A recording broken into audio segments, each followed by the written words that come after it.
မြို့တွေကမြို့ပြတ်တွေဖြစ်သွားတယ်ရွာတွေကလည်းရွာပြတ်တွေဖြစ်အဲ့ဒါလို့ဖြစ်ရတာဟာဘာကြောင့်လဲလို့မြတ်စွာဘုရားကိုလျှောက်တော့မြတ်စွာဘုရားကအတွင်းကြဖြေတာလူတွေမှာတဲ့အတ္တမရာဂဆိုတာတွေလွှမ်းလာတယ်တဲ့ဝိသမလောဘတွေဆိုတာနှိမ့်ဆက်လာတယ်တဲ့မိစ္ဆာဓမ္မဆိုတဲ့ဒီမှားရွံ့တဲ့အကျင့်တွေမှတ်မိုးလာအဲ့ဒါကြောင့်မို့လို့အစွမ်းတက်တဲ့လက်နဲ့တွေကင်ပြီးတော့လူတွေဟာစိတ်ထင်ရအကုန်လုံးကြဒါလည်းအကြောင်းတစ်ခုပဲတဲ့လူတွေအကျင့်ပြတ်တဲ့အခါကျတော့မိုးလေဝသကလည်းမမှန်ဘူးတဲ့မမှန်တဲ့အခါကျတော့မိုးခေါင်ရေရှားဖြစ်ပြီးတော့အစာရေစာရှားပါမှုဆိုတာလည်းကြုံရလူတွေအကျင့်ပြတ်လာတဲ့အခါကျတော့ဒီလူတွေရဲ့ဂုဏ်သိက္ခာကင်းမဲ့ပြီးကိုချင်းတရားပြပြလာတဲ့အခါကျတော့ဒီမကောင်းဆိုးဝါးတွေကလည်းအလွယ်တကူဝင်ရောက်ပြီးတော့နှိမ့်ဆက်ကြတယ်အဲ့ဒီတုတ်တံမှာဒီလိုခေါ်တာဒါကတထန္တရကရဲ့ဒုဗိခန္တရကရဲ့အမနုဿန္တရကရဲ့လို့ဆိုပြီးဒီလိုကသုံးမှကြုံတွေ့နိုင်တယ်ဆိုတာဒီဟောတယ်နောက်တစ်ခုဘယတုတ်တံ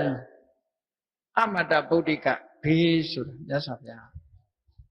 လောကလူတွေကြုံတတ်တယ်တဲ့။ဘာကြုံတတ်တုံးဆိုရင်မိဘေးကြီးတက်တာကြုံတတ်တယ်။ရေဘေးကြီးတက်တာကြုံတတ်တယ်။နောက်ပြီးတော့စစ်ဘေးကြီးကြုံတတ်တယ်။ဘေးသုံးမျိုးဆိုပြီးတော့မြတ်စွာဘုရား။ဒါတစ်ခေတ်တစ်ခါမှာမရှောင်မလွှဲနိုင်လောက်လူတွေမှာကြုံတယ်။မြန်မာပြည်မှာလည်းပဲတစ်ချိန်တုန်းကကြုံခဲ့ပြီလေ။ဘုန်းကြီးတို့လူဘဝရောက်တဲ့အချိန်1942မှာဒုတိယကမ္ဘာစစ်ကြီးဖြစ်တယ်ဒုတိယကမ္ဘာစစ်ကြီးဖြစ်ပြီးတဲ့မြန်မာပြည်ကိုဂျပန်တွေဝင်လာဒါစစ်ဘေးစစ်ဒဏ်ခံရတာပဲအဲ့ဒီစစ်ဘေးစစ်ဒဏ်နဲ့သေဆုံးသွားတဲ့ပုဂ္ဂိုလ်တွေအများကြီးမန္တလေးမြို့ကနန်းတော်ကြီးဆိုတာလဲဒီဂျပန်ခေတ်မှာပဲမီးလောင်ပြီးတော့ဆုံးရှုံးသွားတယ်ဒီဘောမင်းတို့စုဖျားလက်တို့နောက်ဆုံးလှူသွားတဲ့မြတော်ကျောင်းကြီးဆိုတာလဲအဲ့ဒီဂျပန်ခေတ်မှာပဲမီးလောင်ပြီးတော့ပျက်စီးသွားအများကြီးဆုံးရှုံးနစ်နာသွားတာဒါစစ်ဘေးစစ်ထံခံရတာပေါ့နော်အဲ့တော့ဘေးဆိုတာရမယံခါဒီလိုကြုံရတတ်တာဒါတွေကခုနပြောသလိုကံလို့ပြောလို့မရဘူးအကုန်လုံးကံတော့ပါတာပေါ့တိတံကံလို့ပြောလို့မရဘူးဘာလို့လဲဆိုတော့လူသားအလုံးခံရတတ်တာအဲ့ဒါမျိုးကြတော့တိတံကံလို့မပြောဘဲနဲ့ဝတ္တသေဝေသောဒေါသောတဲ့တန်တရားဝတ်ထဲမှာဖြစ်ရခြင်းအပြစ်ပဲဟာဒီလိုချုံးငုံပြီးတော့ပြောလိုက်တာနော်ဝဆင်းရလွတ်သွားရင်တော့ဒီလိုဒုက္ခတွေကြုံမှာမဟုတ်ဘူးမိဘေးကြီးတက်နေမိတွေလောင်းနေဟောမန္တလေးမျိုးဆိုခဏခဏအရင်တော့ကမိလောင်တာအလုံးကြုံနေကြဒီမိဘေးတက်နေဒါလည်းစောက်เสียဘေးတစ်ခုဖြစ်စည်းမှုတွေကြီးကျယ်နောက်တစ်ခါရေဘေးကြီးတက်နေကဘာမှာလည်းကြားနေရတာပဲဟိုနာရေလွှမ်းဒီနာရေလွှမ်းရေကြောင့်ပျက်စီးတာတွေဒါတွေရှိတယ်ဘေးတွေဟောစစ်ဘေးစစ်တံကြုံရတဲ့နိုင်ငံတွေကြုံနေတာပဲအဲ့ဒါလိုကြုံပြီးတော့ဒီယမယံခါအကန့်အသတ်နဲ့ဆိုတာလို့ယမယံခါကျတော့အကန့်အသတ်ဘောင်ကိုကျော်ပြီးတော့ကဘာစစ်လို့ခေါ်ရတဲ့အနေအထားမျိုးတွေရောက်လာတာပဲဟောအဲ့ဒါလိုကြုံရတာနေနဲ့ပတ်သက်တဲ့အခါမှာလူတွေကအဲ့ဒါလိုဘေးမျိုးကိုဘယ်လိုပြောကြတော့ဆိုတော့တာအမိမကယ်နိုင်လောက်အောင်ကြီးမားတဲ့ဘေးကြီးတွေလို့သူတို့သတ်မှတ်ကြတယ်မိဘေးကြီးကြုံတယ်ရေဘေးကြီးကြုံတယ်တချို့မိသားစုရေမီးထဲပါသွားတယ်ရေထဲပါသွားစစ်ဘေးစစ်တမ်းထဲမှာဒီလိုသေဆုံးသွားကြတယ်သားနဲ့အမိတကွဲတပြားဖြစ်ပြီးတော့သားကလည်းအမေကိုမကယ်နိုင်ဘူးအမေကလည်းပဲသားကိုမကယ်နိုင်ဘူး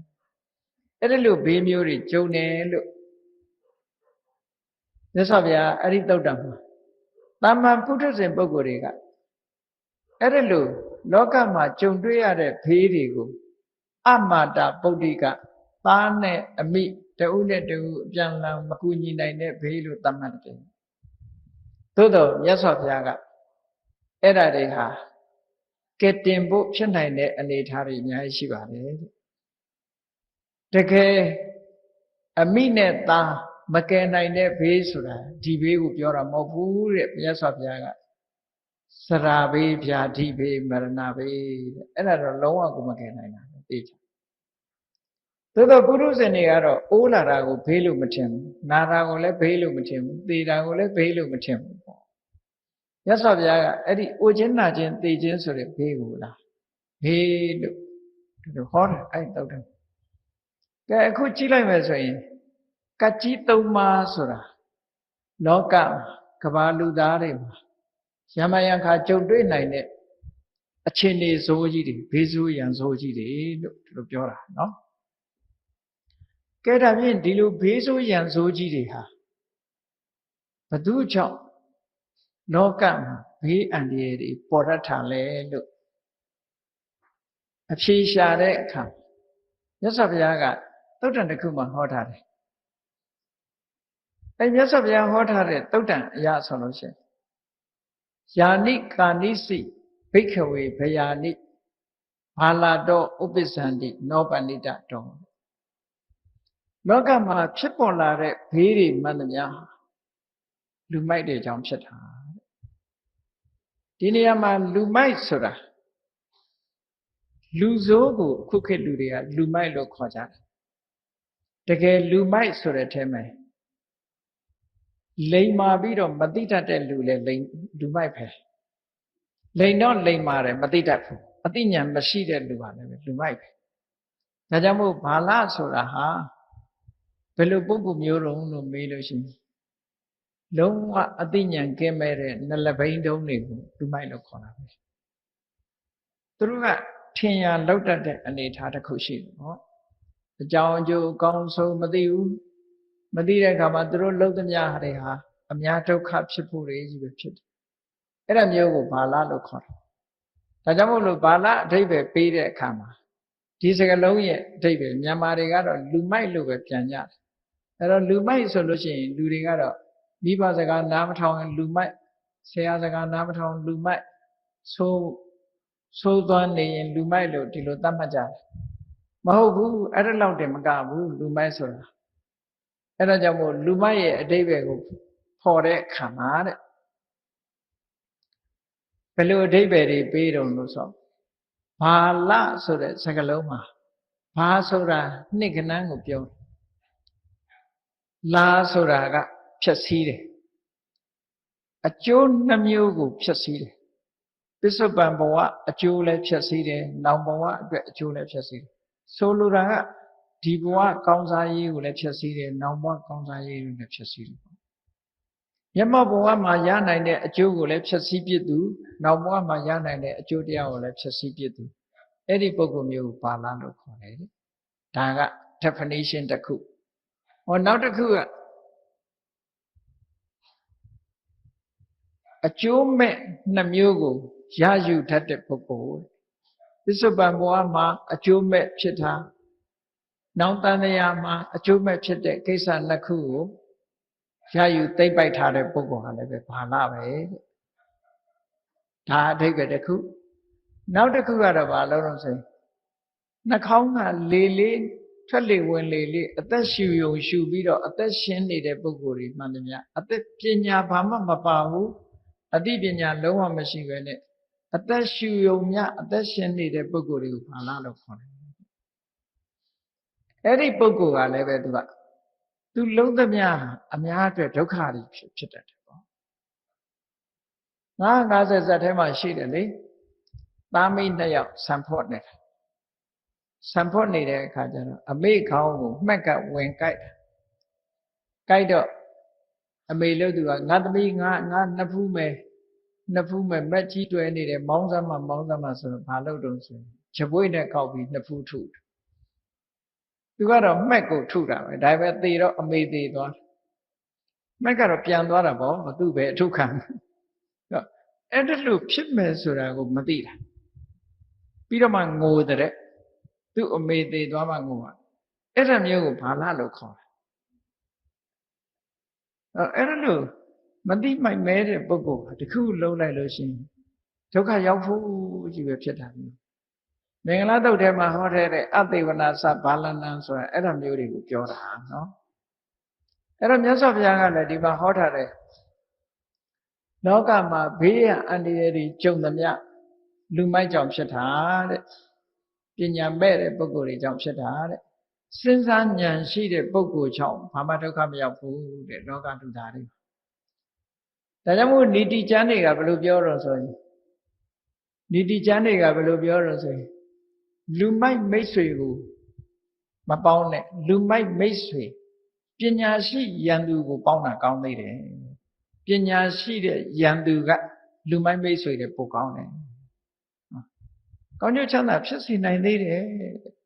လူမိုက်မိတ်ဆွေမိတ်ဆွေတော့မိတ်ဆွေပဲဒါပေမဲ့လူမိုက်ဖြစ်နေသည့်အတွက်ကြောင့်ဘာမှမသိတဲ့ပုဂ္ဂိုလ်ဖြစ်သည့်အတွက်ကြောင့်သူကအန္တရာယ်ပို့ပြီးတော့ပေးတယ်လို့ဒီလိုဆိုဏီတိကျမ်းနေမှာမြတ်စွာဘုရားကလည်းဒီမှာဟောထားတာလောကမှာဖြစ်ပေါ်သမျှဘေးရန်တွေဟာဘာလာကြောင့်ဖြစ်တာတဲ့ပဏိတကြောင့်ဖြစ်တာမရှိဘူးတဲ့ဥပမာပေးတယ်မာရီပြောနေကြစကားတစ်ခုပေါ့အမိုက်ကအစပြတ်သက်မီးလောင်လောကမှာတန်ဖိုးရှိတဲ့အရာတွေပျက်စီးကုန်တာဟာတန်ဖိုးမရှိတဲ့အမိုက်ပုံကနေစတာတန်ဖိုးမရှိတဲ့အမိုက်ပုံကစပြီးလောင်တဲ့မီးဟာတန်ဖိုးရှိတဲ့တိုက်တဲ့အိမ်တွေကုန်ပါသွားတယ်တဲ့အဲ့ဒါမျိုးလိုပဲလူမိုက်တွေကြောင့်ဖြစ်ပေါ်လာတဲ့အန္တရာယ်ဆိုးကြီးဟာတန်ဖိုးရှိတဲ့လူတွေပါသွားနိုင်တယ်ဒီလိုဆိုလို့ရတယ်နော်အဲ့ဒါကြောင့်မို့လို့ဘေးရန်အန္တရာယ်ဆိုတာဟာတန်တရားထဲမှာရှိနေလို့ရှိရင်တော့ကြုံနိုင်တယ်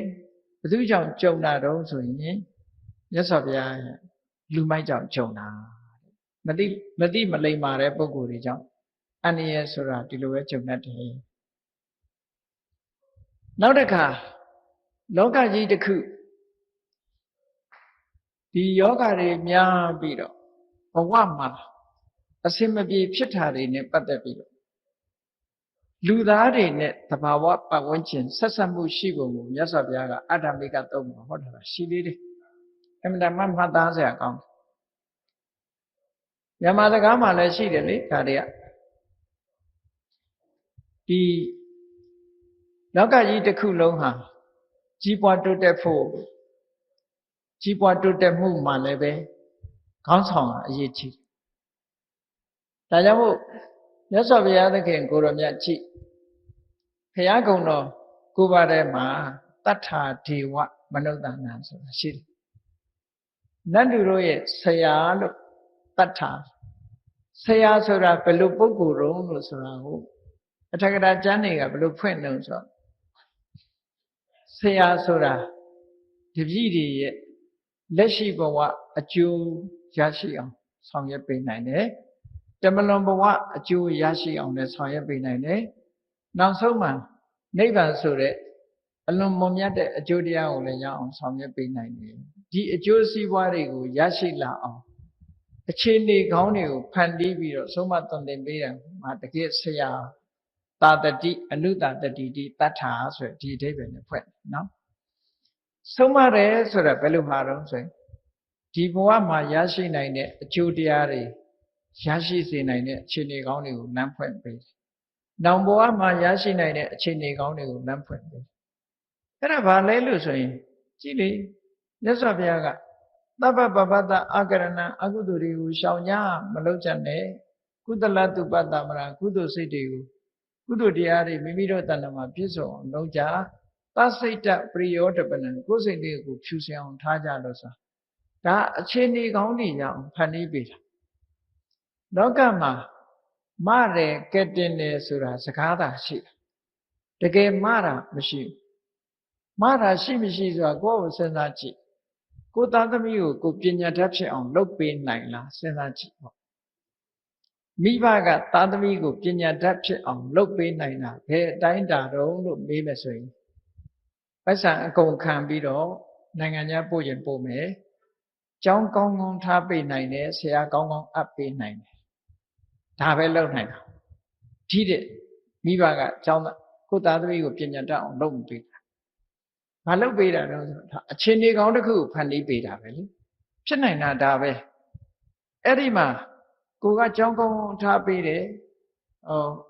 ဆရာကောင်းကိုအပ်ပေးတယ်သို့တော့သူကမကြိုးစားဘူးဆိုပညာတတ်မဖြစ်ဘူးတချို့မိဘတွေဆိုနိုင်ငံခြားလွှတ်လိုက်တယ်ပညာတတ်ဖြစ်မလာဘဲနဲ့ပျက်စီးလာတာတွေလည်းရှိတယ်အဲ့တော့ဆိုလိုတာကမိဘကသားသမီးကိုပညာတတ်စေချင်တာကိုမလို့မရဘူးလို့အခြေအနေကောင်းပဲဖန်တီးပေးနိုင်တယ်ဆိုတာဒါထင်ရှားတယ်အဲ့ဒါလိုပဲမြတ်စွာဘုရားကတတ္တဝါတွေကိုကဲတင်နေတယ်ဆိုတာအခြေအနေကောင်းပဲဖန်တီးပေးလို့ရတယ်အခြေအနေကောင်းပဲဖန်တီးပေးလို့ကိုယ့်အကူလုံးကြဒါမှမဟုတ်မြတ်စွာဘုရားအတ္တဟိအတ္တနောနာထောလို့ခေါ်တာဟာကိုယ်တိုင်မလုပ်လို့ဘာမရဘူးမြတ်စွာဘုရားကဘလို့အခြေအနေကောင်းတွေဖန်တီးပေးတော့ဆိုရင်ကြည့်ဘုရားကိုကိုးကွယ်တယ်လို့ဆိုတဲ့နေရာမှာဟိတေပဝတ္တနေနအဟိတာသနိဝတ္တနေနတတ္တနံဘယံဟိန္တတိတိဘုဒ္ဓမြတ်စွာဘုရားဟာတတ္တဝါတွေတဏ္ဍာမှာအကျိုးစီးပွားကိုဖြစ်ထွန်းစေတတ်တဲ့အကြောင်းတရားတွေကိုဖြစ်ပေါ်စေပြီးတော့အကျိုးမဲ့ဖြစ်စေနိုင်တဲ့အကြောင်းတရားတွေကိုမဖြစ်အောင်နိလန်းဖော်ပြပေးပြီးတော့တတ္တဝါတွေကိုဒုက္ခမရောက်အောင်တားတယ်ဆိုလိုတာကဒါလှုပ်တင်တယ်ဒါမလှုပ်တင်ဘူးဒါလှုပ်ရမယ်ဒါမလှုပ်ရလှုပ်တင်တာနဲ့မလှုပ်တင်တာခွဲခြားပြီးတော့မြတ်စွာဘုရားဒါကိုတော့ရှောင်ညဒါကိုတော့လှုပ်ကြတယ်ဆိုအခြေအနေကောင်းတစ်ခုဖန်တီးလမ်းညွှန်ပေးတာပဲရှိတယ်ဘုရားလမ်းညွှန်ပေးတာအဲ့တော့ကိုယ်တိုင်လိုက်နာကျင့်သုံးမှုမပြုတဲ့ပုဂ္ဂိုလ်ဟာဒီအကျိုးကျေးဇူးတွေမရနိုင်ဘူးဒီလိုဆိုလိုတာပေါ့နော်အေးဒါကြောင့်မို့လို့ဒီအခြေအနေကောင်းတစ်ခုဖန်တီးပေးနိုင်တဲ့အနေအထားတစ်ခုပဲရှိတယ်မြတ်စွာဘုရားကဒါတချို့ကကဲတင်တယ်ဆိုပြီးတော့ကဲတင်တဲ့ဘုရားကိုကိုးကွယ်ခြင်းတယ်တကယ်ကဲလို့ရလားကဲလို့မရလို့အားကိုးရမှားသွားမှာပဲရှိဟောအေးဒါကြောင့်မို့လို့အခုဒီမှာမြတ်စွာဘုရားသခင်ကိုရောမြတ်ဟောထားတဲ့တရားတွေဘုန်းကြီးတို့တွေဟာဒီလူလောကနဲ့သဘာဝပတ်ဝန်းကျင်ဆိုတာဆက်ဆက်မှုရှိပုံလေးကိုတုတ်တန်တစ်ခုမှဘယ်လိုဟောထားတော့လို့ဆိုဒါလည်းအမြဲတမ်းတတိထားစရာကောင်းတယ်ပေါ့အမြဲတမ်းတတိထားစရာကောင်းတယ်အဋ္ဌမိကတုတ်တဲ့ရှင်းအဋ္ဌမိကတုတ်မှာမြတ်စွာဘုရားကဘယ်လိုဟောထားတော့ဆိုအခြေအနေတစ်ခုနဲ့တစ်ခုဆက်သွဲပြီးတော့လာတယ်ဆိုတာကိုရှင်းပြဒါဟုတ်မဟုတ်ကိုယ့်ဘာကိုစဉ်းစားကြည့်အခြေအနေတစ်ခုကဆက်သွဲလာတိုင်းပြည်တစ်ပြည်မှာတိုင်းပြည်ကိုအုပ်စိုးတဲ့မင်းဟာအဓိကကြတယ်အဲ့ဒီအုပ်စိုးတဲ့မင်းကတကယ်ကိုတရားဥပဒေတိုင်းတရားနိလန်းကြကိုချင်းတရားမဖောက်ဖျက်ပဲနဲ့တိုင်းပြည်ကိုအုပ်ချုပ်ဖို့လိုအပ်တယ်တိုင်းပြည်အုပ်ချုပ်တဲ့မင်းကကိုချင်းတရားပြက်ပြားပြီးတော့ဒီတရားနိလန်းမကြတော့ဘူးဖောက်ဖျက်ပြီးတော့နေတယ်ဆိုလို့ရှိရင်နောက်ဆက်တွဲဘာတွေဖြစ်လာတော့စဉ်းစားကြည့်တိုင်းပြည်အုပ်ချုပ်တဲ့ပုဂ္ဂိုလ်ကကြီးကဲကဆိုပါတော့အဲ့ဒီမှာကိုချင်းတရားပြက်ပြားလာပြီဆိုလို့ရှိရင်ဘာဖြစ်တော့မင်းမှုတန်းတွေကိုချင်းတရားပြက်ပါဒါကွင်းဆက်မင်းကကိုချင်းတရားပြက်ပြားရင်မင်းမှုတန်းကိုချင်းတရားပြက်ပြားမင်းမှုတန်းကိုချင်းတရားပြက်ပြားရင်ဘယ်သူတွေကိုချင်းတရားပြက်ပြားတော့ဆိုဒီအနိကဆုံးနော်တိုင်းပြည်မှာအင်အားရှိတဲ့ပစ္စည်းဥစ္စာချမ်းသာတဲ့ပုဂ္ဂိုလ်တွေကိုချင်းတရားပြက်ပြားလာအဲ့ဒီပုဂ္ဂိုလ်တွေကိုချင်းတရားပြက်ပြားပြီဆိုရင်တဏ္ဍာလုံးကိုချင်းတရားပြက်ပြားတယ်ခွင်းဆက်ပဲဒါရှောင်ရှားလို့မရအဲ့ဒါကိုမြတ်စွာဘုရားကဘယ်လိုဥပမာပေးထားတော့ဆိုလို့ရှိရင်နွားအုပ်ကြီးတအုပ်သွားတဲ့အခါမှာတဲ့ရှေ့ဆောင်နွားလားကဖြောင်းဖြောင်းသွားလို့ရှိရင်နောက်နွားတွေလည်းဖြောင်းဖြောင်းလိုက်တယ်ရှေ့နွားကကောက်ပြီးတော့သွားလို့ရှိရင်အကုန်လုံးဟာဖြောင်းဖြောင်းမသွားကြတော့ဘူးလို့ဒါမြတ်စွာဘုရားဒီလိုဟောထားတာနော်အဲ့ဒီမှာသဗ္ဗံရထံဒုက္ခံသေတိရာဇာစေဟောတိအဋ္ဌမိကောတဲ့တိုင်းပြည်အုပ်ချုပ်တဲ့မင်းကမတရားတော့ဘူးတရားမဲ့တယ်ကိုချင်းတရားပြပြတယ်ဆိုလို့ရှိရင် တဏှာလုံးဟာဒုက္ခရောက်တယ်ဒီလိုဟောတာဒါမြတ်စွာဘုရားကအင်္ဂုတ္တရနိကေမှာအတ္တမိကတုကဲကောင်းပြီကိုချင်းတရားပြက်ပြားတာနဲ့ဘယ်လိုဒုက္ခတွေရောက်တယ်လဲစဉ်းစားဘယ်လိုဒုက္ခလဲလူနဲ့သဘာဝပတ်ဝန်းကျင်ဆိုတာဆက်ဆက်နေတယ်ဆိုတော့ပြောလူနဲ့သဘာဝပတ်ဝန်းကျင်ဆက်ဆက်အခုလို့တိုင်းပြည်အုပ်ချုပ်တဲ့မင်းကတရားမဲ့ဒီဖြစ်နေတယ်မတရားအုပ်ဆိုးတယ်ဆိုရင်မင်းမှုရန်တွေကမတရားအုပ်ဆိုးတယ်သူတို့နဲ့နှိစက်တဲ့ပုဂ္ဂိုလ်တွေကကိုချင်းတရားပြက်ပြားလာတယ်နောက်ဆုံးတိုင်းသူပြည်သားအလုံးကိုချင်းတရားပြက်ပြားလာတယ်အဲ့ဒီလိုပြက်ပြားလာလို့ရှိရင်ဒီတင်ရက်သလားဆိုမရက်ဘူးဒါကလူတွေဒီလိုဖြစ်တဲ့အချိန်မှာဘာတွေကဆက်နွယ်ပြီးတော့လာတော့ဆိုမြတ်စွာဘုရားဝိတမံစန္တိမသူရိယပရိဝတ္တန္တိဒါသိပ္ပံဆရာတွေတွေ့ချင်မှတွေ့မှာမြတ်စွာဘုရားဟောထားတာဒီတိုင်းပဲเนาะလူကြီးကိုချင်းတရားပြက်ပြားပြီဆိုလို့ရှိရင်တဲ့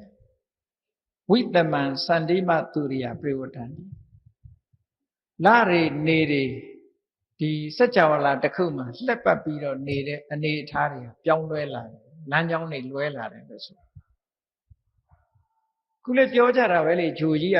ဘယ်ရောက်သွားတယ်ဒီရောက်တယ်ဆိုဒါလည်းဖြစ်နိုင်တယ်เนาะ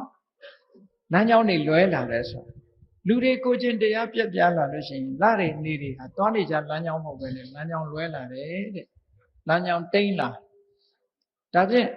လာရီနေတွေလမ်းကြောင်းတိမ့်တော့ဘာဖြစ်လဲလို့ဆိုရင်နက္ခတ္တိတာယာတွေလည်းပဲလမ်းကြောင်းတိမ့်ကုန်တယ်ဒါတစ်ခုနဲ့တစ်ခုခွင်းဆက်လူတွေကိုချင်းတရားပြက်ပြားမှုကနေပြီးတော့ဆက်နွယ်လာတယ်။ဩလာရီနေတွေလမ်းကြောင်းလွဲသွားတဲ့အခါမှာနက္ခတ္တယာတွေကလည်းလမ်းကြောင်းလွဲသွားတယ်။နက္ခတ္တယာတွေလမ်းကြောင်းပြောင်းသွားတဲ့အခါဘာဖြစ်တော့ဆိုနေ့တွေညတွေဟာပုံမှန်မဟုတ်တော့ဘူး။ဒါဖြင့်နေ့တွေညတွေပုံမှန်မဟုတ်တဲ့အခါကျတော့ဘာဖြစ်လဲလို့ဆိုရင်လအရေအတွက်တွေကလည်းလွဲကုန်တယ်နော်မိုးရာသီကဆောင်းရာသီဖြစ်လို့ဖြစ်နေလွတ်ချော်ချော်တွေအကုန်ဖြစ်ကုန်တဘာဝကြီးဟာလွဲချော်အခုခေတ်မှာတော့အိုဆုံးလွာပါလို့ဘာဖြစ်လို့ဒီပြင်အကြောင်းတွေသာရှောက်ပြောတာတကယ်ကတော့တတ္တဝါတွေအကျင့်ပြတ်တာကပိုအဓိကကြနော်လူတွေဖြည့်ဆည်းလို့တဘာဝပတ်ဝန်းကျင်ပြည့်စည်လာဖြည့်ဆည်းတယ်ဆိုတာလူတွေရဲ့အကျင့်စာရိတ္တဟာဒီပတ်ဝန်းကျင်ကိုပျက်စီးစေတယ်ဆိုတာအမှန်တမ်းထင်ရှားနော်အဲ့တော့လာတွေဒီရက်လတွေခြေနေပြောင်းသွားတဲ့အခါဘာဖြစ်တုံးဆိုရာသီဥတုတို့နှစ်တို့ဆိုတဲ့အနေအထားတွေလည်းပြောင်းလဲကုန်တယ်တဲ့အဲ့ဒါလို့ပြောင်းလဲတော့ဘာဖြစ်လာတော့ဆိုလေတိုက်တာတွေကလည်းမမှန်တော့ဘူးလေလမ်းကြောင်းတွေကမမှန်တော့ဟုတ်တယ်ဘုန်းကြီးတို့သတိထားကြည့်မိတယ်ငယ်ငယ်တုန်းကအနေအထားနဲ့တော်တော်ကွဲလွဲသွားတယ်အခုလေတိုက်ပုံတွေကတော်တော်ကိုကွဲလွဲသွားတယ်နော်တော်တော်ကွဲလွဲသွားပြီအဲ့ဒါလို့လေတိုက်တာတွေကလမ်းကြောင်းမမှန်တော့ဘာဖြစ်လဲဆိုကောင်းကင်မှာနေကြတဲ့နတ်တွေကလည်းပဲသူတို့ကောင်းကင်မှာသူတို့ဗိမာန်တွေရှိတယ်အဲ့တော့လေလမ်းတွေကမမှန်တဲ့အခါကျတော့လေတွေကတိုက်ချင်ရတိုက်တဲ့အခါကျတော့နတ်ရဲ့ဗိမာန်တွေကိုလေတွေကဝင်တိုးတဲ့အခါမှာဗိမာန်တွေလှုပ်တဲ့အခါကျတော့နတ်တွေကစိတ်ဆိုးလာတယ်တဲ့ဒါတာမန်ပုဂ္ဂိုလ်တွေတော့မသိနိုင်ဘူးတော့ဒါမြတ်စွာဘုရားဟောတာပဲအဲ့ဒါလို့နတ်တွေကစိတ်ဆိုးလာတဲ့အခါကျတော့ဘာဖြစ်လဲလို့ဆိုမိုးမမှန်တော့ဘူးတဲ့မိုးလေဝသမမှန်တော့ဘူးကောင်းကောင်းမွန်ရွာတဲ့အချိန်ကိုမရွာဘူးမရွာတဲ့အချိန်တွေကိုရွာလာတယ်တဲ့အဲ့ဒါဟာတဘာဝပတ်ဝန်းကျင်ကြီးကိုလူတွေကဖျက်ဆီးလိုက်လို့ပျက်စီးသွားတဲ့အနေအထားတစ်ခုဒီလိုပျက်စီးတယ်ဆိုတာကိုတာမန်သိပ္ပံဆရာတွေမသိနိုင်သူတို့သိနိုင်တာဘာလို့ဆိုတောတွေတောင်တွေခုတ်လို့ဟာလှုပ်လို့ညာလှုပ်လို့ဒီလောက်ပဲသူတို့ပြောလို့ရမယ်မျက်စိကမြင်တာနော်မြတ်စွာဘုရားကတာမန်လူတွေမျက်စိနဲ့မမြင်ရတဲ့အကြောင်းအရာတွေကိုခုကထောက်ပြတာမန်ပုဂ္ဂိုလ်တွေမမြင်ရအဲ့တော့လူတွေကိုချင်းတရားပြတ်လာလို့ရှိရင်ဒီလိုအခြေအနေတွေကိုဆိုက်လာတယ်တဲ့အဲ့တော့မိုးလေဝသမမှန်တော့ဘာဖြစ်လဲလို့မေးစရာရှိတယ်မိုးလေဝသမမှန်တဲ့အခါကျတော့တဲ့စိုက်ပျိုးတဲ့စားစရာသီးနှံလူတွေက ဒီသီးနှံကိုစားကြအသက်ရှင်နေဆိုတာဒါတွေစားပြီးအသက်ရှင်ရမှာကိုကောက်ပဲသီးနှံလူတွေစားတဲ့ကောက်ပဲသီးနှံနေတာမမှန်မကန်တော့ဘူးတဲ့အဲ့ဒီမမှန်မကန်အစီဩဇာတွေရုပ်လျော့သွားတဲ့သီးနှံတွေကိုစားတဲ့ပုဂ္ဂိုလ်တွေကဘာဖြစ်လာတော့ဆိုအသက်တိုးလာတယ်ခန္ဓာကိုယ်အသားအရည်တွေ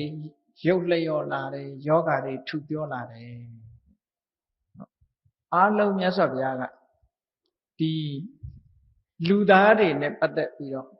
လူသားတွေကိုချင်းတရားပြက်ပြားသည့်အတွက်ကြောင့်ဖြစ်ပေါ်လာနိုင်တဲ့အချက်10မျိုးချီအောင်အခုလို့တစ်ခုနဲ့တစ်ခုခွင်းဆက်ပဋိစ္စသမုပ္ပါဒ်လိုပဲဒါဖြစ်လို့ဒါဖြစ်တယ်ဆိုတာတွေကိုမြတ်စွာဘုရားအကြောင်းနဲ့အကျိုးနဲ့ဟောဒါအလွန်တရာမှန်ကန်တယ်ဒီကနေ့စားနေတဲ့အစာအာဟာရတွေကိုကြည့်အဗ္ဗဓမ္မအန္တရာယ်များတဲ့အစာအာဟာရတွေဖြစ်လာငပြောသီးတောင်ဆေးတုပ်ပြီးတော့မှဲ့တာတော့တရက်သီးလည်းဆေးတုပ်ပြီးတော့မှဲ့တာတော့နော်ဖရဲသီးဆိုတာတောင်မှပဲဆေးတုပ်လိုက်ရင်ရဲသွားတဲ့ဖရဲသီးအကုန်လုံးဟာဆေးနဲ့လွတ်တာအမတန်မှရှာတချို့ကလည်းမသိကြတကယ်တော့အဲ့ဒီအတိုင်းဖြစ်နေတယ်ဆိုတာသိချတယ်ဒီဟင်းညွန့်မုံလေးပါလေးစားတာဒါအဲ့ဒီတက်ကိုကြီးမားသွားပြီအခုဟာဟင်းညွန့်မုံကဒါတွေနဲ့ဆိုင်ရင်နည်းနည်းတော်အောင်မလို့ပြောတယ်အခုကပိုဆိုးသွားနော်ပိုဆိုးသွားတယ်သီးနှံတွေကိုဆေးဖြန်းလိုက်တယ်ဝင်းဝါပြီးတော့မှဲ့သွားတယ်ဒီဆေးတွေကအစိတ်တွေပဲလေ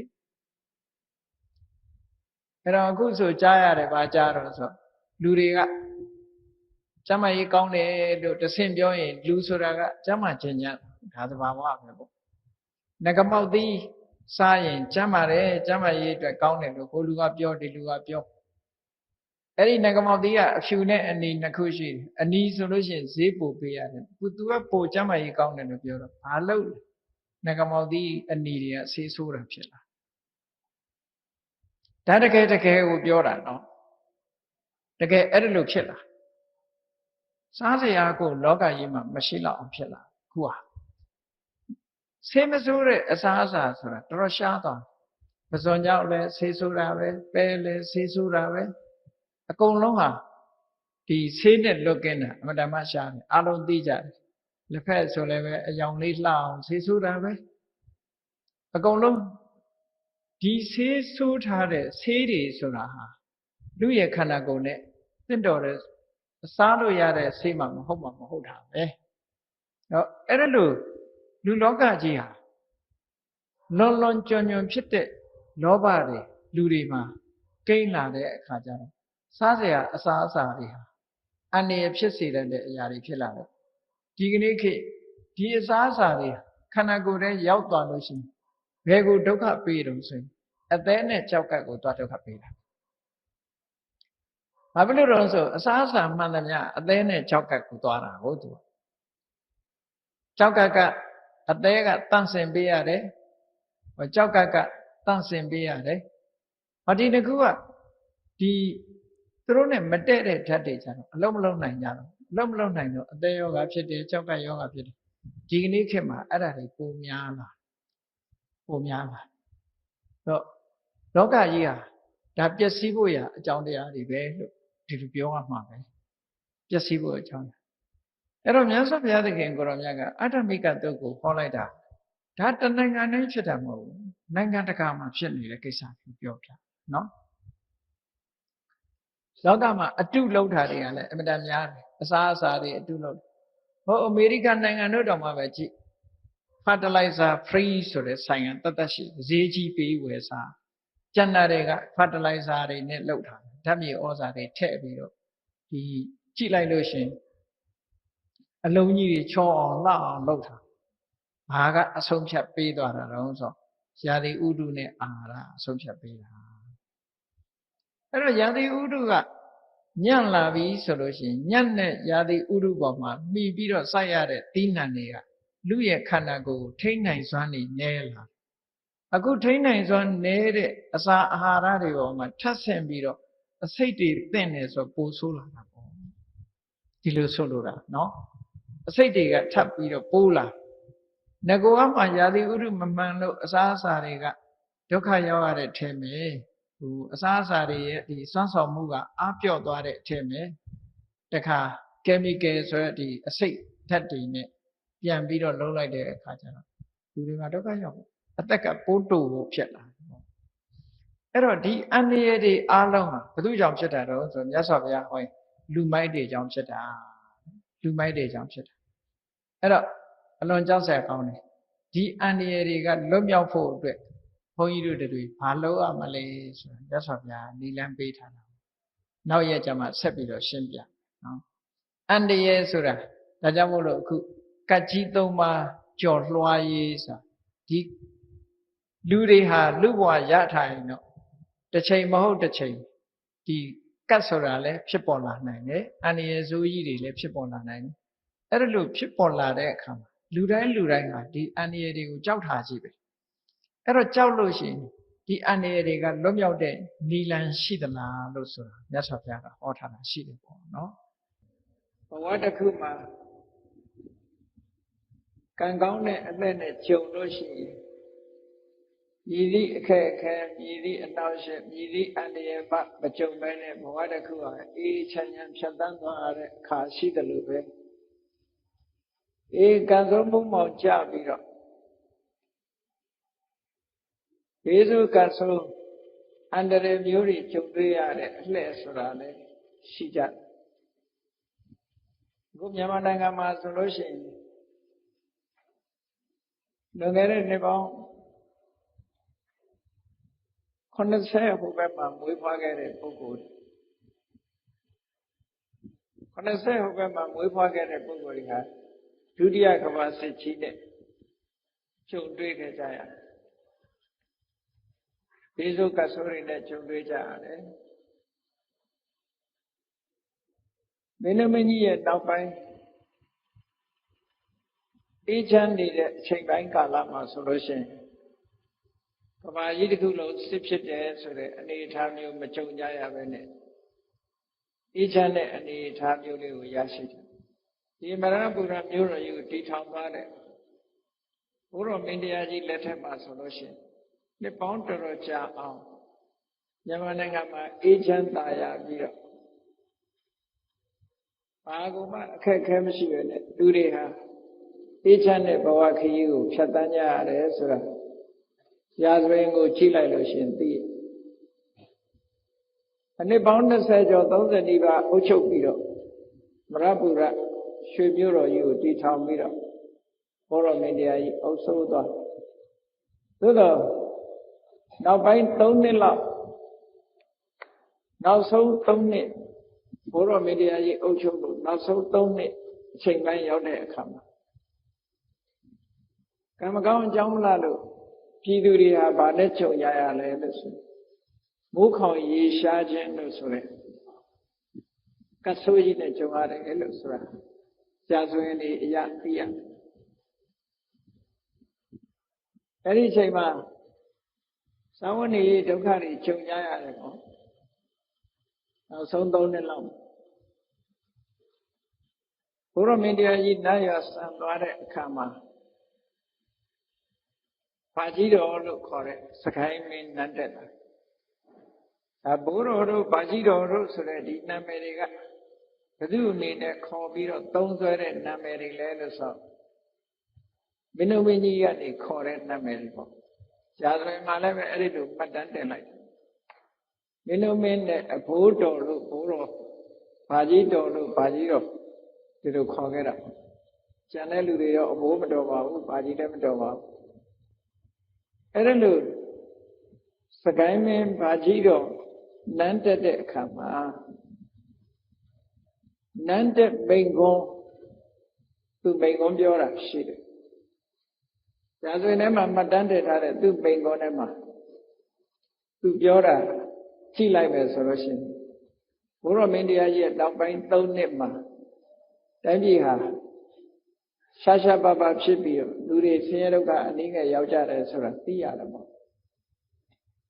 သူကဘယ်လိုနန်းတက်မိန်ကွန်းထဲမှာဘာတွေထက်သွင်းပြောတော့ဆိုငါ့ကိုချစ်ရင်ပြည်သူတို့ကိုချစ်ငါအကျိုးစီးပွားကိုလိုလားရင်ပြည်သူတို့ရဲ့အကျိုးစီးပွားကိုလိုလား ပြည်သူဗန္ဒာကိုမျက်မုံမကြိုးကြတဲ့ဆိုတဲ့စကားထည့်ပြောထားတာရှိ။ဒါဆိုရင်ဖတ်ကြည့်ရင်ဒီစကားလုံးလေးတွေတွေ့ရ။ပြည်သူဗန္ဒာကိုမျက်မုံမကြိုးကြတဲ့ဆိုပြီးတော့စီမံအုပ်ချုပ်ရေးနဲ့ပတ်သက်ပြီးတော့ဆက်ပြောထားတဲ့စကားဟာငါရဲ့လက်ထက်မှာတဲ့3 နှစ် 3 မိုးအခွန်တွေအကောက်အစားမရှိစေရနေပြီးတော့လုံခြုံမှုအတွက်အထက်မင်းကုန်းကင်းနဲ့အောက်ကြောက်တလုံးကင်းဒီနှကင်းကိုသာထားပြီးတော့လုံခြုံရေးကိုစီမံကြစေအကောက်အစားမရှိစေနဲ့လို့ဒီလိုနန်းတဲ့မိန်ကုန်းထဲမှာထည့်သွင်းပြောထားတာကိုထောက်ထားကြည့်လို့ရှိရင်ပြည်သူတွေခက်ခဲတွေ့နေတဲ့အချိန်မှာအခွန်နေကင်းလွတ်ခွင့်ပြုခဲ့တယ်ဆိုတော့ရှားစွယ်ထဲမှာထင်ရှားရှိတယ်။ဒါကဘာကြီးတော့နန်းတဲ့မိန်ကုန်းမှာပါတဲ့စကားရက်ကလေးတွေကိုအဲ့တော့ဆိုလိုတာပြောချင်တာကဘယ်ခေတ်ပဲဖြစ်ဖြစ်ဘယ်ကာလပဲဖြစ်ဖြစ်အခါတရံကံမကောင်းအကြောင်းမလာတဲ့အခါကျတော့ဘေးဆိုးကတ်ဆိုးအန္တရာယ်မျိုးဆိုတာကြုံရတတ်တယ်အများအားတော့ကြုံတာမဟုတ်ဘူးအဲ့ဒါလို့ကြုံရပြီဆိုလို့ရှိရင်မိုးအောင်မြေပြင်မှာရှိကြတဲ့တရားတွေအားလုံးဟာကံတူအကျိုးပေးဆိုတာလို့ခံကြရအဲ့ဒီတည်းမှာပို့ပြီးတော့ကံမကောင်းအကြောင်းမလာတဲ့ပုဂ္ဂိုလ်တွေဟာအသက်ဆုံးရှုံးမှုထီအောင်ရောက်သွားကြတယ်ကံကောင်းအကြောင်းလာတဲ့ပုဂ္ဂိုလ်တွေကြတော့ဘေးဒုက္ခဆိုးတွေကလွတ်မြောက်ပြီးတော့ချမ်းသာဒုက္ခရောက်ကြတာတွေလည်းရှိအဲ့တော့ချမ်းသာဒုက္ခရောက်ဖို့ရအတွက်ဘာတွေလုပ်အောင်ဘေးဒုက္ခဆိုးကလွတ်မြောက်ဖို့အတွက်ဘာတွေလုပ်သင့်တယ်ဆိုတာဘေးဒုက္ခဆိုးတွေကဘာဖြစ်လို့လူလောကမှာမကြမကြာကြာရောက်လာတတ်တယ်လေလို့ဒီလိုလဲမေးခွန်းထုတ်ပြီးတော့ကြည့်မယ်ဆိုရင်တော့ခေတ်အကြောင်းကိုလေးလာနေကြတဲ့ပုဂ္ဂိုလ်တွေဆိုပါတော့ယာတိဥရုလေးလာတဲ့ပုဂ္ဂိုလ်အဘာဝပတ်ဝန်းကျင်လေးလာတဲ့ပုဂ္ဂိုလ်တွေကယာတိဥရုသဘာဝပတ်ဝန်းကျင်ပြောင်းလဲမှုအခြေအနေတွေရလူတွေဟာဒုက္ခရောက်ကြတယ်လို့ဒီလိုဖြေထုတ်ကြဒါလည်းမကင်းနိုင်တဲ့အကြောင်းတရားတွေပဲလို့ပြောရအောင်မြတ်စွာဘုရားကတော့အဲ့ဒီအကြောင်းတရားတွေရဲ့အကြောင်းတရားကိုထောက်ပြတယ်လို့ဘုန်းကြီးတို့တွေနားလည်ရတယ်မြတ်စွာဘုရားကဟောပြီဆိုလို့ရှိရင်ထပ်ပြီးတော့အကြောင်းရှာစရာမလိုအောင်မူလအကြောင်းရင်းကိုဟောကြားလိုက်ရှိတယ်အဓိကအကြောင်းရင်းကဘာလဲလူသားတွေနဲ့သဘာဝပတ်ဝန်းကျင်ပြောင်းလဲမှုကြောင့်မိုးလေဝသမမှန်မကန်ဖြစ်ပြီးတော့စာရေးစာခေါင်းမရတယ်ဆိုတဲ့အကြောင်းတရားဟာမဟုတ်ဘူးလားဆိုဟုတ်တယ်ဒါဖြစ်အဖြစ်လို့သဘာဝပတ်ဝန်းကျင်တွေပျက်စီးရတယ်လေအဖြစ်လို့မိုးခေါင်ရေရှားဖြစ်ရတယ်လေဆိုထပ်ဆင့်ပြီးတော့ရှင်းဖို့အတွက်မြတ်စွာဘုရားသခင်ကိုရောမြတ်ကအကြောင်းရှင်းပြမြတ်စွာဘုရားရှင်းပြတဲ့အကြောင်းဟာပို့ပြီးတော့အတွင်းကျ internal condition internal cause လို့ခေါ်အတွင်းကျအကြောင်းတရားတွေကိုမြတ်စွာဘုရားထောက်ပြနေရှိဒီနေ့ကပြောခဲ့တဲ့ပါလောကသုတ်လောကကြီးဘာကြောင့်ပျက်စီးတယ်လဲဆိုတဲ့ပါလောကသုတ်မြတ်စွာဘုရားကလူသားတွေရဲ့ကိုယ်ချင်းတရားပြတ်ပြားမှုအခြေအနေတစ်ခုအဲ့သုတ်တံမှာဦးစားပေးပြီးတော့ဟောထားတယ်လူတွေဟာအတ္တမရာဂနှိစ္စခံရတယ်အတ္တမရာဂတွေလွှမ်းမိုးနေတယ်ဝိသမလောဘတွေကြီးစိုးနေတယ်မိစ္ဆာဓမ္မလို့ဆိုတဲ့မှားယွင်းတဲ့အကျင့်တရားတွေလူတွေပါလွှမ်းမိုးထားသည့်အတွက်ကြောင့်အခြေအနေဆိုးတွေဖြစ်ပေါ်ပြီးတော့လာခဲ့တယ်လို့ဘာပဲဖြစ်ဖြစ်ဒီအခြေအနေတွေဖြစ်ပေါ်လာတာဟာတော်တော်များများလိုက်ကြည့်လို့ရှိရင် လူတွေလှုပ်တာပဲလူတွေလှုပ်တာကိုလူတွေခံကြရတာပေါ့ခုကြည့်လေသဘာဝပတ်ဝန်းကျင်ပျက်စီးတယ်ဆိုတာသူကသူပျက်စီးတာမဟုတ်ဘူးလူတွေပျက်စီးတာအဲ့တော့ဘာဖြစ်လို့ပျက်စီးတာတော့ဆိုလောဘကြောင့်ပျက်စီးကြတယ်ပေါ့လောဘကြီးပြီးတော့မိမိစားလောက်ရုံအနေထားတယ်မကပဲနဲ့လောဘကြီးပြီးစီးပွားဥစ္စာတွေရှာကြဖြတ်ကြပြုတ်ချရသဘာဝပတ်ဝန်းကျင်တွေပျက်စီးပြီးတော့ဒါနဲ့သိချစဉ်းစားကြည့်မယ်ဆိုရင်လွန်ခဲ့တဲ့အနှစ်60လောက်ကသူများဘဝအတားထားဘုန်းကြီးတို့ကိုယ်တွင်းမြင့်မြင့်ဘဝလေးတစ်ခုပြောပြမယ်ဆိုဘုန်းကြီးတို့အရဒေသမှာလွန်ခဲ့တဲ့အနှစ်60ဟိုဘက်ကဒုတိယကမ္ဘာစစ်မဖြစ်ပြီးနဲ့ဒုတိယကမ္ဘာစစ်ဖြစ်ပြီးတော့နောက်ပိုင်းအခြေအနေလေးကိုပြောမယ်ဆိုလို့ရှိရင်ဒုတိယကမ္ဘာစစ်ဖြစ်တဲ့အချိန်ကတော့ပထမအခြေအနေဆိုးပါတယ်နောက်ပိုင်းမှာလည်းပဲရောင်စုံသဘုံတွေနဲ့မြန်မာပြည်မှာအခြေအနေဆိုးတယ်နောက်ဆုံးငြိမ်းချမ်းသွားတဲ့အချိန်ပိုင်းကိုပြောရမယ်ဆိုလို့ရှိရင်အဲ့ဒီရတ္တိတကလူတွေဟာမန္တလေးမြို့နဲ့မိုင်90လောက်သာကွာဝေးတဲ့စင်ကူးမြို့နယ်ကရွာတရွာမန္တလေးမြို့နယ်ဟာမိုင်90လောက်ဝေးတယ်သို့တော့မြေချောင်းခရီးဆိုတော့တဏီကုံသွားကြရတော့အဲ့ဒီရွာမှာမြို့ရောက်ဖူးတဲ့လူဆိုတာအလွန်နည်းတယ်တစ်တလုံးကိုရွာမှာပဲအေးချမ်းချမ်းနေပြီးတော့လောက်ကင်စားတော့သွားကြလောက်ကင်စားတော့သွားတော့ရေလွှမ်းတဲ့အရဒေတာရေလူကျွန်းပေါ်ဖြစ်တော့လူတွေဟာမိုးရင်းကာလရေလွှမ်းနေတဲ့အချိန်မှာဆိုရင်အားနေကြဝါရင်းကာလဆိုဥပုသ်ဆောင်ကြတယ်ဘာအလုံးမှမရှိဘူးတောင်ရုပ်တက်ပြီးတော့ခင်းကလေးပါလေးစုတဲ့အလုပ်ပဲရှိတယ်